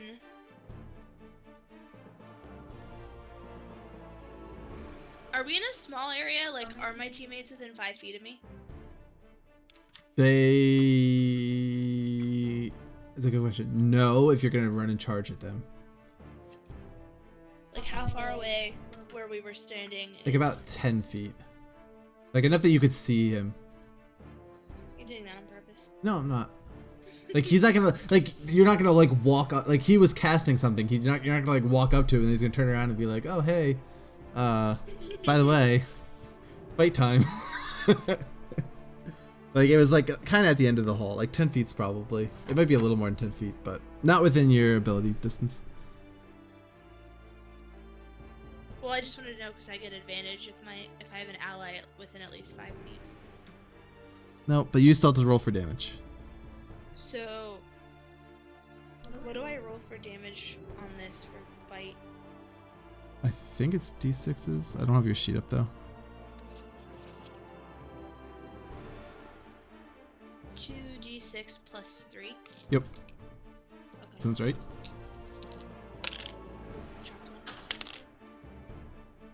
7? 7 total? Yeah. Okay, you you wrangle it you managed to pull out like a little chunk of it, I guess. But it still seems pretty unfazed by it and sort of stammers back a little bit, but it's still standing. Cordra is up. So am I still bothered by that wailing? Yeah, I think for the rest of the turn. Repeat the saving throw at the end of each of its turns. Yeah, so you are still under the effects for at least this turn. Okay. So can I do anything? It sounds like... Or am I pretty...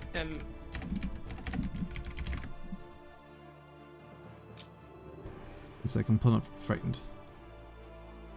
So you have disadvantage on ability checks and attack rolls while the source of fear is within line of sight. So you can still attack, but you can't move closer. Okay. So you'd have to attack from range if you wanted to attack.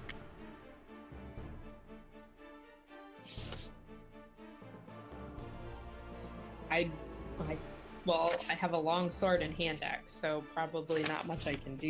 Your other option,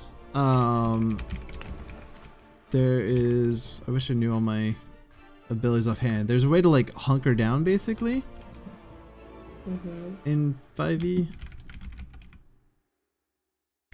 One sec. Go look up what the name of it is. But I think basically, if somebody tries to hit you, they have disadvantage on that hit. You just kind of. Okay. Bunker down. That's what we'll say it is, just for sake of moving on. All right, that works for me. Okay, so here it is. Dodge. When you take the dodge action, you focus entirely on avoiding attacks until the start of your next turn. Any attack rolls made against you have disadvantage if you can see the attacker. And you make dexterity saving throws with advantage. So yeah, okay. You can. I dodge then. Okay. Yeah, you unable to move, you sort of just bring your shield up and hunker down and wait it out, I guess. Give me, what was it, a wisdom saving throw? To see if you break out of this. Please. Oh, much better. That'll be a 17. 17, yeah, you are no longer under the effect. Constructs up. So the construct, first thing he does is he sort of moves around a little bit, and this green cloud of gas just comes out of him. And I need everyone to give me a Constitution saving throw. Yeah.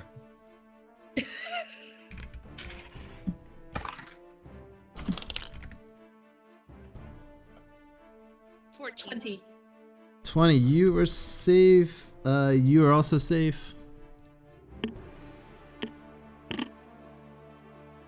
Hank and Damior. 3. That doesn't count as an ability check, does it? That is not an ability check, no.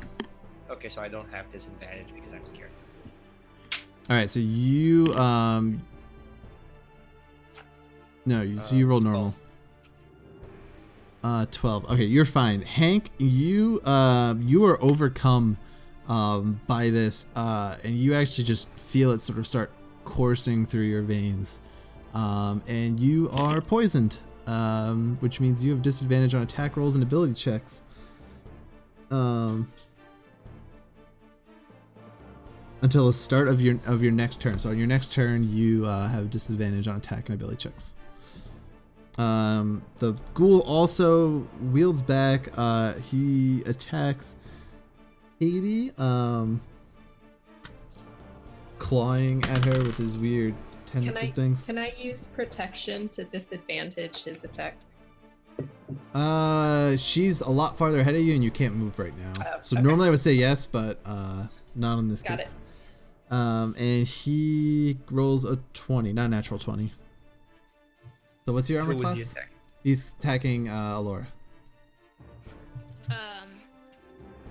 As the wolf, 14. Yeah, the 14. Okay, so it hits you, and you take 4 damage.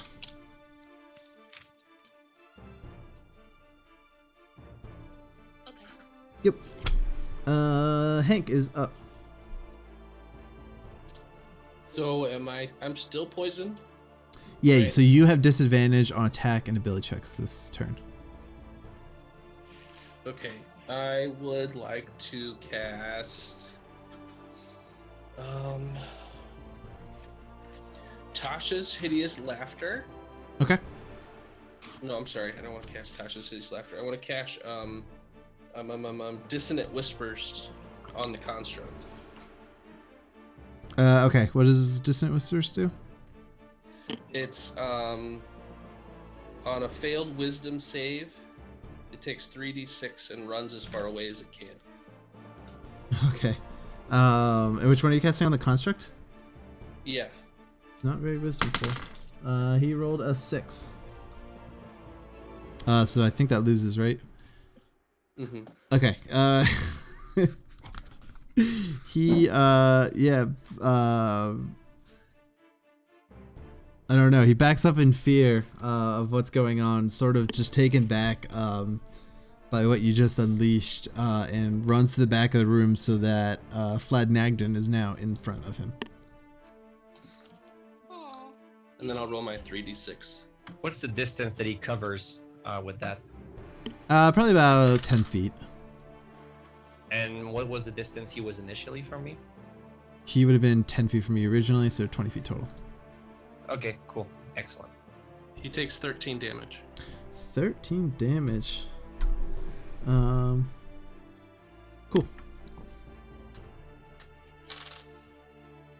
Oh, I Top of also your- like to cast Bardic Inspiration on Alora. Sure. Okay. What does that do? Advantage on hit rolls.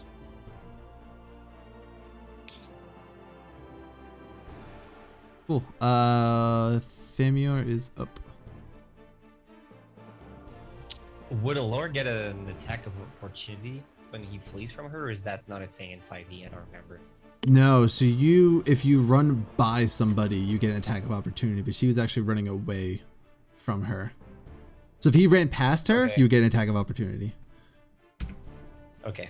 All right. So I keep channeling Witch Bolt on him, Yep. and it does 7 damage. 7 damage. Yeah, the construct falls dead. And you sort of see the life come out from under it, and it hits the ground and starts to sizzle, and sort of just bleeds out through the floor and disappears entirely.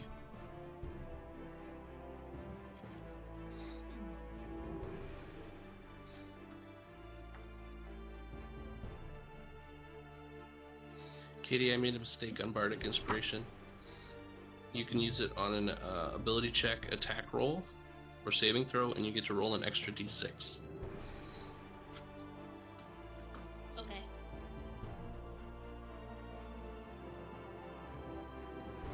Sorry. I'm up. So Flag Nagden looks at you guys, and he says, "Is that all you got?" And he taps his staff on the ground again. And this time, out of the circle again comes this another humanoid-looking thing, but it has this long tongue that's just sticking out of its mouth, like a long dog tongue, but it's pointed at the end like a serpent's nose. And it has these big, like those things in Resident Evil. Yes, kind of. But it's got these big long arms that sort of go like down to its knees, with these big long claws at the end of its arms. It's not quite orcish in nature, but it's like somewhere between like an orc and a humanoid, or sorry, human and like just horror. And it sort of rustles its way out of the ground and joins in the fight.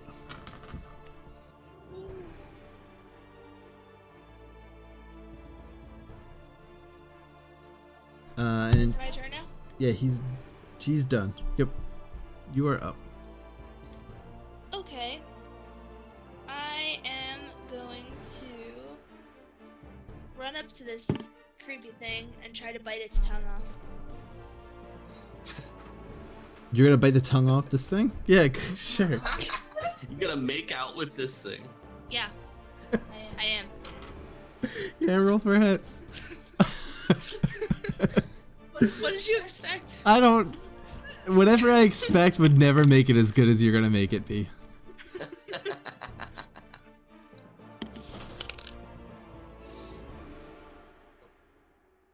17. 17. Yeah, you. How much HP is this dude? Oh no, this is the thing. Sorry. Yeah, you hit. Oh, damn it. I got all excited. Yeah, sorry. I forgot. Okay, so now I roll 2d6s. Right? Yeah, +3.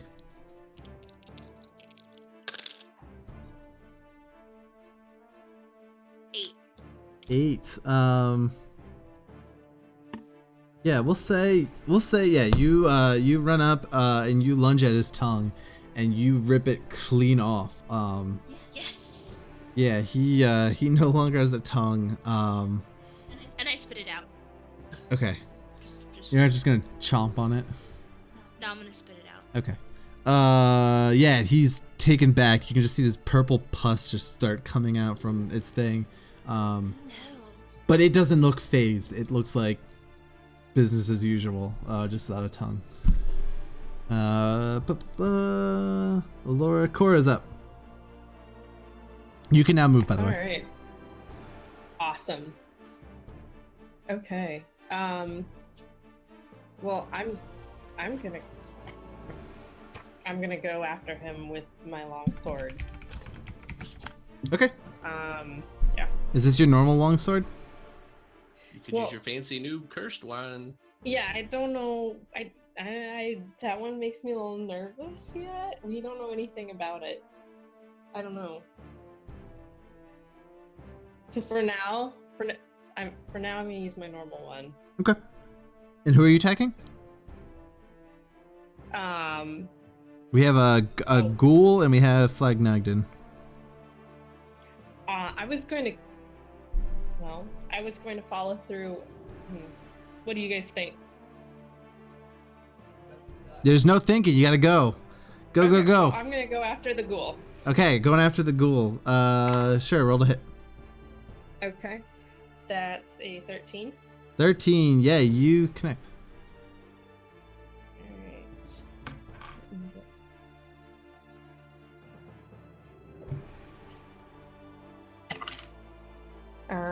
So that would be 8. 8. He takes 8 points of damage. You slash through him and leave a sizable gouge on him, but he is still standing. Hank is up. I would like to cast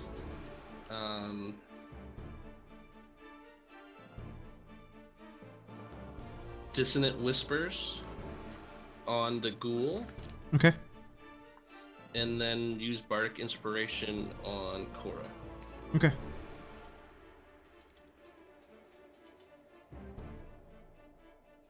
And I don't roll to hit that.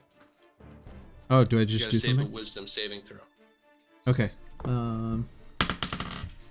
I rolled a 9, so I think I take damage. Yeah. My Wisdom is 14. 14, yeah. He, again, you just, was Distant Whispers here. 6 damage.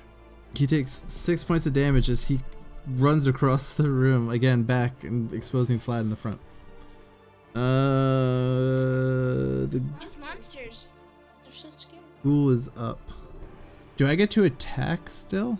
On failed save, it takes damage, but immediately as a reaction if available to move far away.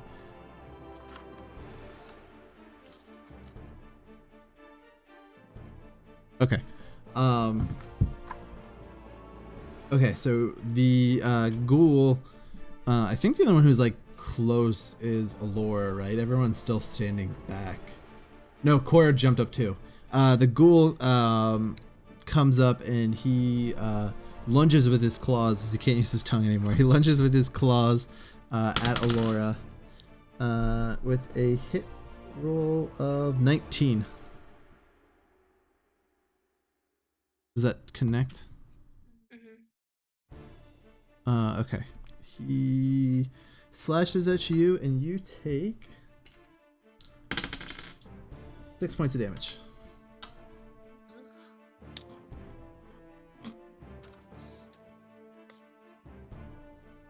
Okay, back up to the top, Thamior.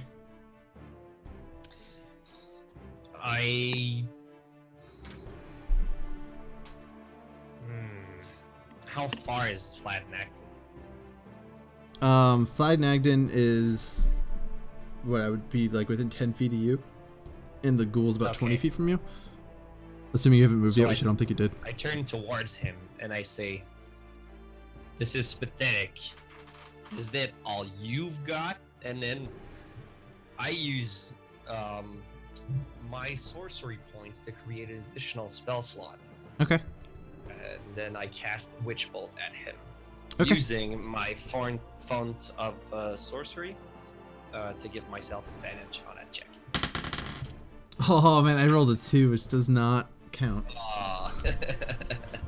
Well, I mean, you can still just give me back my font of power. Yeah, I'm gonna do it. I'm gonna give you it right now anyway. All right, cool. So I roll a 23 to hit.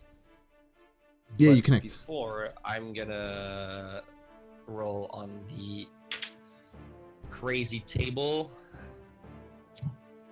Just gotta go to that page. So I roll the 3. For the next minute, I can see any invisible creature if I have line of sight. Okay, that's cool. All right, and he takes a total of 7 damage. 7 damage. Okay.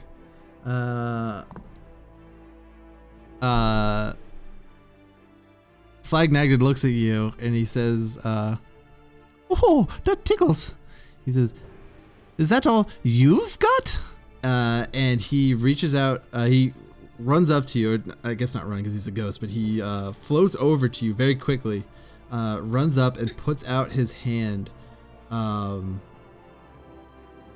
touches it to your forehead. And he's gonna roll to attack. Don't touch me, you old creepy man. 9 plus 4 is 13. Yeah, that's like exactly my armor class. Well, he this is gonna fucking hurt. Ooh, you take 11 plus 2 is 13 points of necrotic damage. As my forehead starts to, I guess. Yeah, you can see like there's this whatever, purple I energy fall through your veins. unconscious to the ground. Oh shit. shit. He looks at you and he says, "Oh, that seems to tickle a little bit more." For those watching at home, Thamior has -1 hit points right now. You're muted, darling. I think she's just really quiet. Can I give Thamior the pendant that gives advantage on death saving throw? Yeah, I'll let you. He's gonna need it. Sure. As he falls to the ground, I'll say you look over and you throw the pendant, and if you give me an athletics check, we'll see if it gets to him or not. Oh, please. Hopefully this is better than my earlier athletics check. Well, it's somewhat better. 12. 12. Yeah, no, you. It's just a little lob. It's not like a fastball. You sort of underhand toss it to him, and he grabs it as he sort of falls to the ground. Thanks. says the unconscious wizard sorcerer. Okay, Allura is up. Okay. Shit, I'm a wolf. I can't do that. I mean, you could shapeshift out if you want.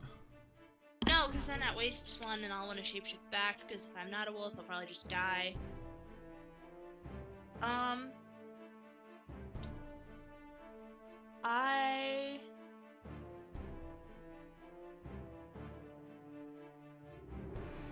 thinking.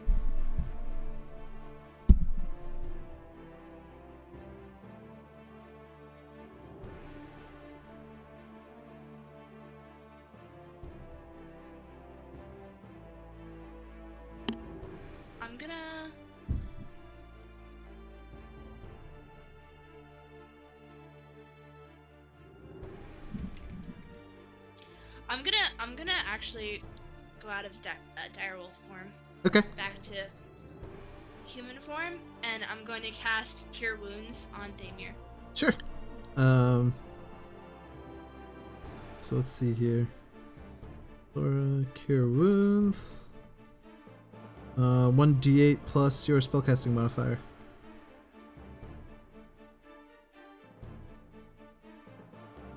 Which I think is 5. It might be 6. Where do I find It's on the 3rd page at the top. Spellcasting ability.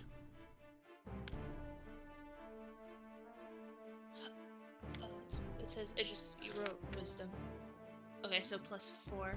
Oh yeah, sorry, spellcasting. Did I roll what? D8. Which is The one that has 8 numbers on it. It looks like 2 d4s on top of each other. oh, this one. Okay, I'll know it's wrong if you roll a 9 or higher. this one. Correct. 11. Okay, yeah, you heal him for 11 points of damage. And I think I read this, I didn't read this, I heard this in another show I listened to, but I think you actually just gain 11 hit points. Like, you don't have to make up for your negative amount. So you come back at 11 hit points.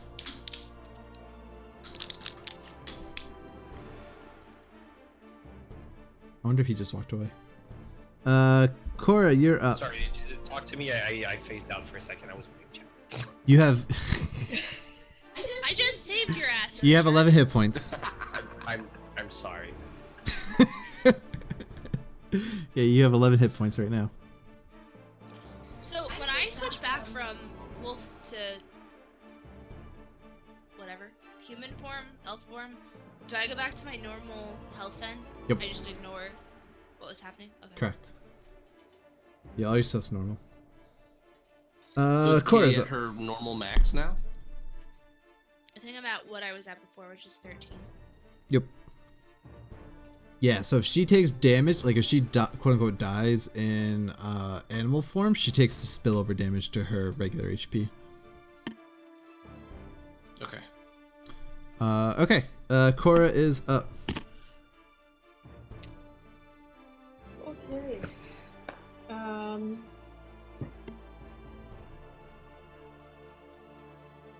All right. Look at where I'm at. Oh boy. Okay. I So- think. What? You are standing right in front of the ghoul right now, between the ghoul and Flagnagton. Yeah. I'll go after the ghoul one more time with my long sword. Sure. Try to get him. That's a 13. 13, yeah, that ghoul. Oh, sorry, you rolled a hit. Yeah, you hit. Yeah. I keep forgetting. Yeah, you hit him. Okay. And then for the damage, that is, let's see, 9. 9 damage. Yeah, so you slash at him. He is looking pretty beat up right now, but still standing. Hank, you are up. All right, I'd like to cast Vicious Mockery on the ghoul and give Bardic Inspiration to Thamior. Okay. So I make a saving throw. Yes. One day I'll learn what all your abilities actually do. Don't worry, I've got like a million of them. It'll take you. Wisdom saving throw. Okay. I rolled a natural 1. So no. Nice. Nope. I'll say you'll get double the damage too, just cause. But it has to be a really good mock. I'll give you double damage if you give me a good mockery.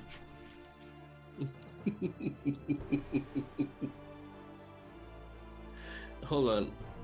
I feel like I'm about to sneeze and I'm trying to be mean. And... Okay. It would really So- just take the wind out of your sails if you sneeze during your mockery. I know, right? Ghoul, nobody really understands what you're trying to be. Like, you've got this tongue thing going on, you're oozing pus everywhere. Your arms are below your knees. Ain't nobody gonna love you looking like that. Yeah. And he just looks at you and he frowns. Yeah, and just roll for your. I rolled a 4. So if double, it's 8. Okay, he You're not Ghoul anymore. sorry, he just actually collapses. And he looks at you and you could just see the tears start welling up in his eyes. And he just And he dies from dehydration. and he just collapses. And again, he similar to the last ghost, like when he hits the ground, he starts bubbling, and it sort of bleeds into the ground and just disappears completely. That was so mean. Yeah, so Ghoul is not up. So Thamior is up now. All right. Seeing as I'm all out of juice, I will take out my bow and shoot an arrow at that flat-necked. Inspiration. Yeah, Do I have to declare that I use Bardic Inspiration before the check, or can I use it after check? you have to just, no, you just use it right away. You just roll an extra d6. Okay, so I use it. Yep. And I roll 12. 12, you hit. Awesome. And then I do 8 damage. Okay. Yeah, you put a bolt, sorry, I'm trying to math. You put a bolt It's an right, arrow. an arrow right in him. And he looks down, takes a look at it, I can't think of anything funny to say. And he just takes 8 damage. He's up now. Okay. He looks at you guys. And he says to you, look, that's not the right voice. Look here, I don't know if you know this about me, but I'm helping out. I don't know why he's like this Irish accent. I don't know why you've started helping. I don't know why you haven't picked up on the fact that I am the salvation. I'm here to go save you. If you'd quit killing all of my constructs, that would be greatly appreciated. And he again taps his staff on the ground. And out comes a third abomination. And this one, it's almost like a puddle of mud, like it's like reformed as a person, and it has a face, like similar to like a Grimer in Pokemon almost. It's just sort of this like as if the bones didn't quite turn out on this one. Like this is like a D letter grade art project when everyone's trying to make a human, and it still has arms, and it still has like these legs that you see come out from under it a little bit, but it's kind of just basically this blob of a figure.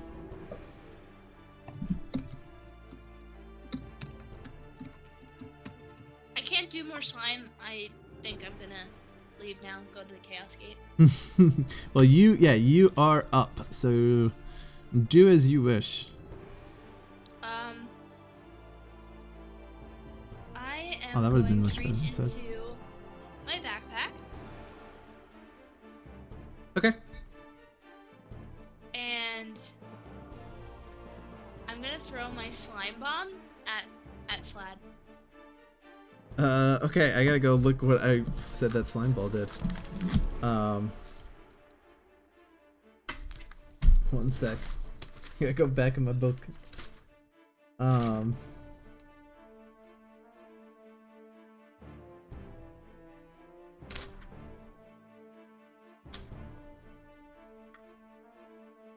Okay, give me an athletics check.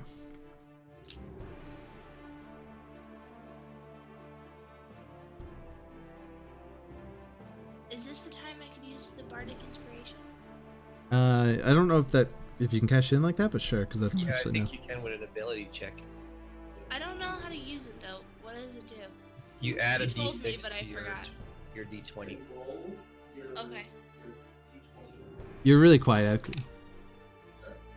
You can roll your d20. Can you hear me better? Yeah.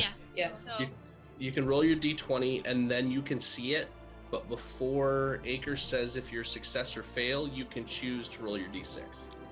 got it. Okay. So after you roll, but before if he tells you if it's successful or not. Before I do anything, I got a natural 20. Oh man. Okay, this is gonna be awesome. Yeah, you So, Flag Knight is sitting here, and he's sort of just throwing insults at you left and right, obviously, and he's sort of just talking, like not paying any attention. And you whirl up and you throw this homemade concoction of this. It looks like a canister that you trapped this black ichor in it from before. And it catches him straight in the mouth. And as he does that, like he's biting on it, and it crunches in his mouth, and out comes out this black goo that sort of just spreads throughout this ephemeral form of him. And he takes 15 points of damage. Yeah, this he's not resistant to. He takes 15 points of damage. Great job, kid. And 15. Okay, he takes 15 points of damage, and yeah, you can see that his tone has changed drastically now.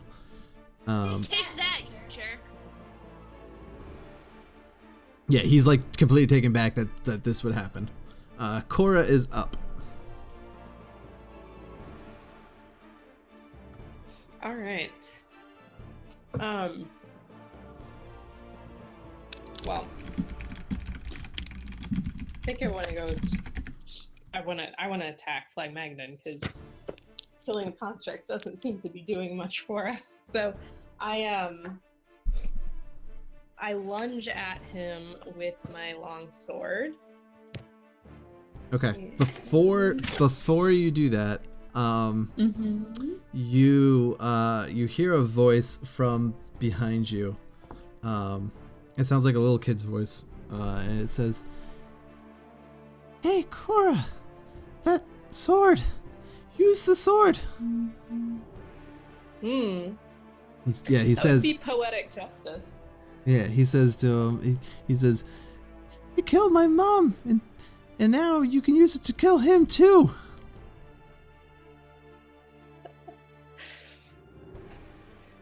I love taking advice from ghost children.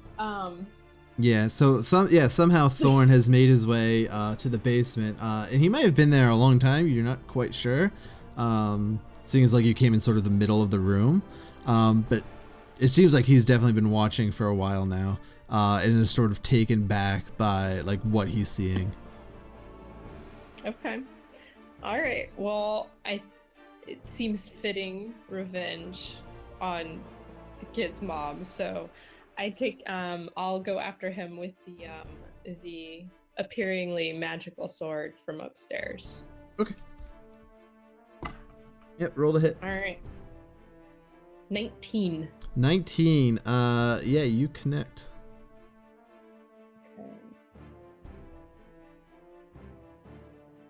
Okay. Roll the 1 and add 3, so 4. 4. Yeah, foe, he takes 8 points of damage. And he sort of wails and just ah! And you could just see like it I mean, he's already in kind of bad shape. He's got this black goo all over him, but like you can see it like actually burn him, which is weird because he's a ghost. But yeah, he seems to be physically very taken back by what just happened. So I also like to use my action surge. Sure. To take an additional action on my turn. So can I go at him again with the magical Yeah, sword? you can. All right. Rolled a 10. Was that with your proficiency? That was. Because Well, that was for hit. That was the D20. Did I not need to do that? No, so you did. I'm gonna tell you it's not gonna hit, but I was wondering if your proficiency was in there too. No, it was not. Okay, you take another swing at him and go wide and miss. Wait, you said it was not in? No. Yeah, so you need to add it because Yeah. you're proficient with your Oh, okay. So you got a 12. Yes. Oh, okay. Yeah, you hit. My bad. All right. Sorry, I didn't. Yeah, sorry about that. Okay. And so that would be a 9. A 9. Okay. Yeah. So you seeing what just happened to him, you reel back for another swing, and this swing just slices right through him, and the ghost itself seems to almost be sliced in half, I guess, and it sizzles, and he cries out again, and as he does that, his body falls to the floor, and you just start seeing this energy come off this ghostly figure that's on the floor, like almost as like this mist, and it's coming off, and it's actually going into your sword. It's going into the base of your sword, like right on the hilt, right on the bottom of it. And as it's doing that, you can see like the energy drain out from him. And he says, you know, this isn't how I expected it to go. I hope Naldur looks favorably upon me. And sort of the image of him disappears. And as you're doing that, your sword base actually changes. This mist comes into your base of your sword. It finishes, and the bottom of your sword, like right at the bottom of the hilt, is now this metal, I guess, image, or it looks to be like Flagnagan's head is actually making up the base of your sword, as if it was decorated that way this entire time. And as it happens, as you're looking at it, the ghost lays on the floor, and all of a sudden this red energy starts pulsing, and as it does that, it comes back up, and this time it looks a little different. It's not the same Flagnagdan you've seen before, but there's just red eyes in this ghostly form, and it comes back up and it looks at you, and you can feel like it reading into your thoughts. You could feel it sort of just tapping into your brains right now, as you're trying to like almost fight it out of your head, and you immediately identify it as what probably is Naldur. And he says to you,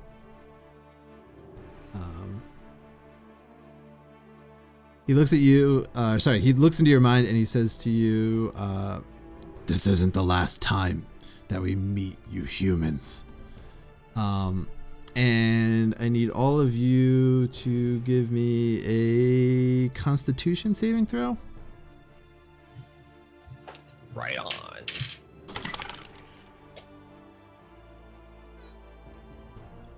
15. 16. Natural 20. 20. He's just looking at me. 1. 4. Okay. And everyone but Cora just falls to the ground, collapses. And now it's just you and this ghost, or this, I guess not even a ghost anymore, this demon, this conjuration of Naldur, looking at you. And he says to you, it's time to end this. Do we collapse unconscious? Yeah. Thing? You lose entire control of your body. Your mind is still there, but you've lost complete control of your body. Okay, so he didn't put us to sleep or anything. No, you for all intents and purposes are completely paralyzed. Okay. But as that happens, another flashback happens. You're my cat. Another flashback happens. I've come to stop you.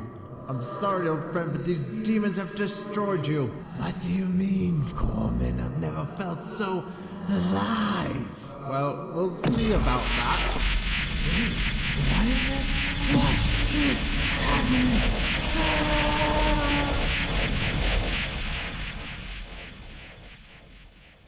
Yeah, and what you see is Corman. What obviously you'd expect to be Corman, was meeting now during the basement. He was still black haired, and with him was the music box, the windmill, and he used it, I guess, to what looks like to trap whatever that ghost was in that thing. And as you do that, you notice, Cora, in front of you, the windmill is there now. Similar to what happened to your sword, that it actually stayed behind.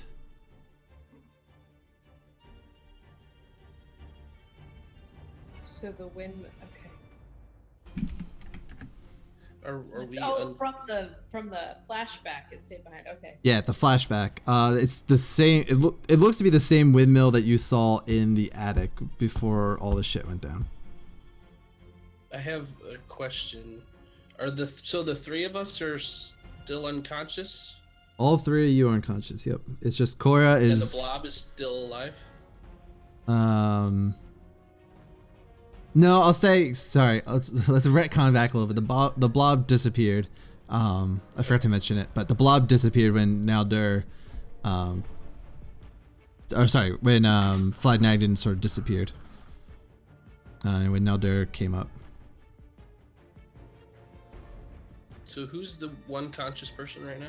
Cora is the one conscious person staring down the avatar of Naldur right in the eyes, with a windmill by her feet. So in the flashback, Corman used the windmill on Flag? It looked sort of like Flad, but if you could tell from my wonderful voice acting, it seemed like he was infusing or like he was mixing with something. It wasn't entirely him. He didn't have that nice Irish Borat accent going on. Alright. Well, okay, well, I'm gonna pick up the windmill. Okay.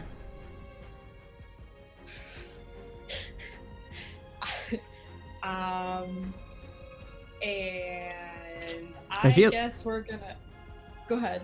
I feel like you need some drastic or dramatic saying in this moment. Like this is the point where heroes are made of. Yeah. Well, I was just thinking, what would Alora do? I know what I would do, but I can't tell you because I'm paralyzed. All right. Well, having seen the flashback, I'm gonna hope that if I use the windmill, it's gonna have a similar effect. Yeah, that's what I was thinking. I pick up the windmill and I wind it a few times, I assume. That's how he did it in the flashback. Mm-hmm. Since I couldn't see it, but yeah. And you pointed at him? Yes. All right. Do you want to say anything? You won't be successful. All right. And as you say that, the music box plays once again. And again, his energy seems to be pulling right out from under him, and pulls into this music box. Similar to what happened to your sword, but in a much bigger, I guess, amount. And you can just feel the energy around you changing. And actually, the candle lights go out, and the green fog that was around you also goes out. And it seems to all be just getting sucked back into this box.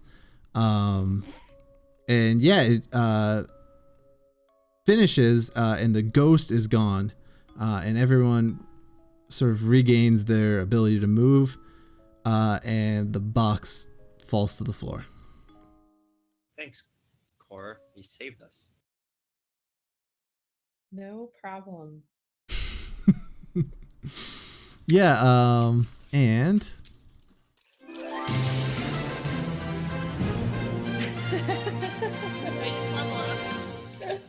yeah, everyone leveled up. Good job, guys. Good job. So how much experience does that put us to? Oh shit, I don't know. You're like 3.5. Okay. Is that the official term, like 3.5? You're like 3.5. Yep. I'm writing down level 3.5. So guys, why don't we play this music box and see what happens? Don't touch it. Don't even think about it. Oh my god, but we just did all this stuff and I feel like we still didn't get anywhere. Like, I'm looking at my notes and we were supposed to find an abandoned windmill, but we found a little windmill, but that's not the windmill. So we still have to find the compass and the windmill and the attuner. Okay, so yeah, so there's obviously a lot of things that we're missing from right now. Notably, the baby is missing, Corman is missing, the compass is missing. Dude, turn it back on, let him back out. We have questions. Yeah, there's a lot of stuff going on. But that is a wrap for episode 5. If you guys want, we can do your level 3 stuff now, or we can do it off stream. Whatever is fine with me. But thank you everyone for tuning in. As always, you can catch us here on stream at twitch.tv/Akerson with an underscore. We'll also have everything up on, yeah, sorry, Akerson underscore. if you forget the underscore, you'll go to probably an account I registered a long time ago. We also have all our past broadcasts up on YouTube, and we'll be putting a podcast of this episode and every previous episode we've done up at Akertales.com. Yeah, that's all I got. Do you guys want to do your character things now? Or do you want to do that later? I'll do mine on my stream later. Okay. Yeah, I think I'm gonna hop off as well. Okay, cool. So thank you everyone. Thank you everyone for tuning in. I hope you had as much fun with this as I did. I had a freaking blast. And yeah, goodbye everyone. Peace out.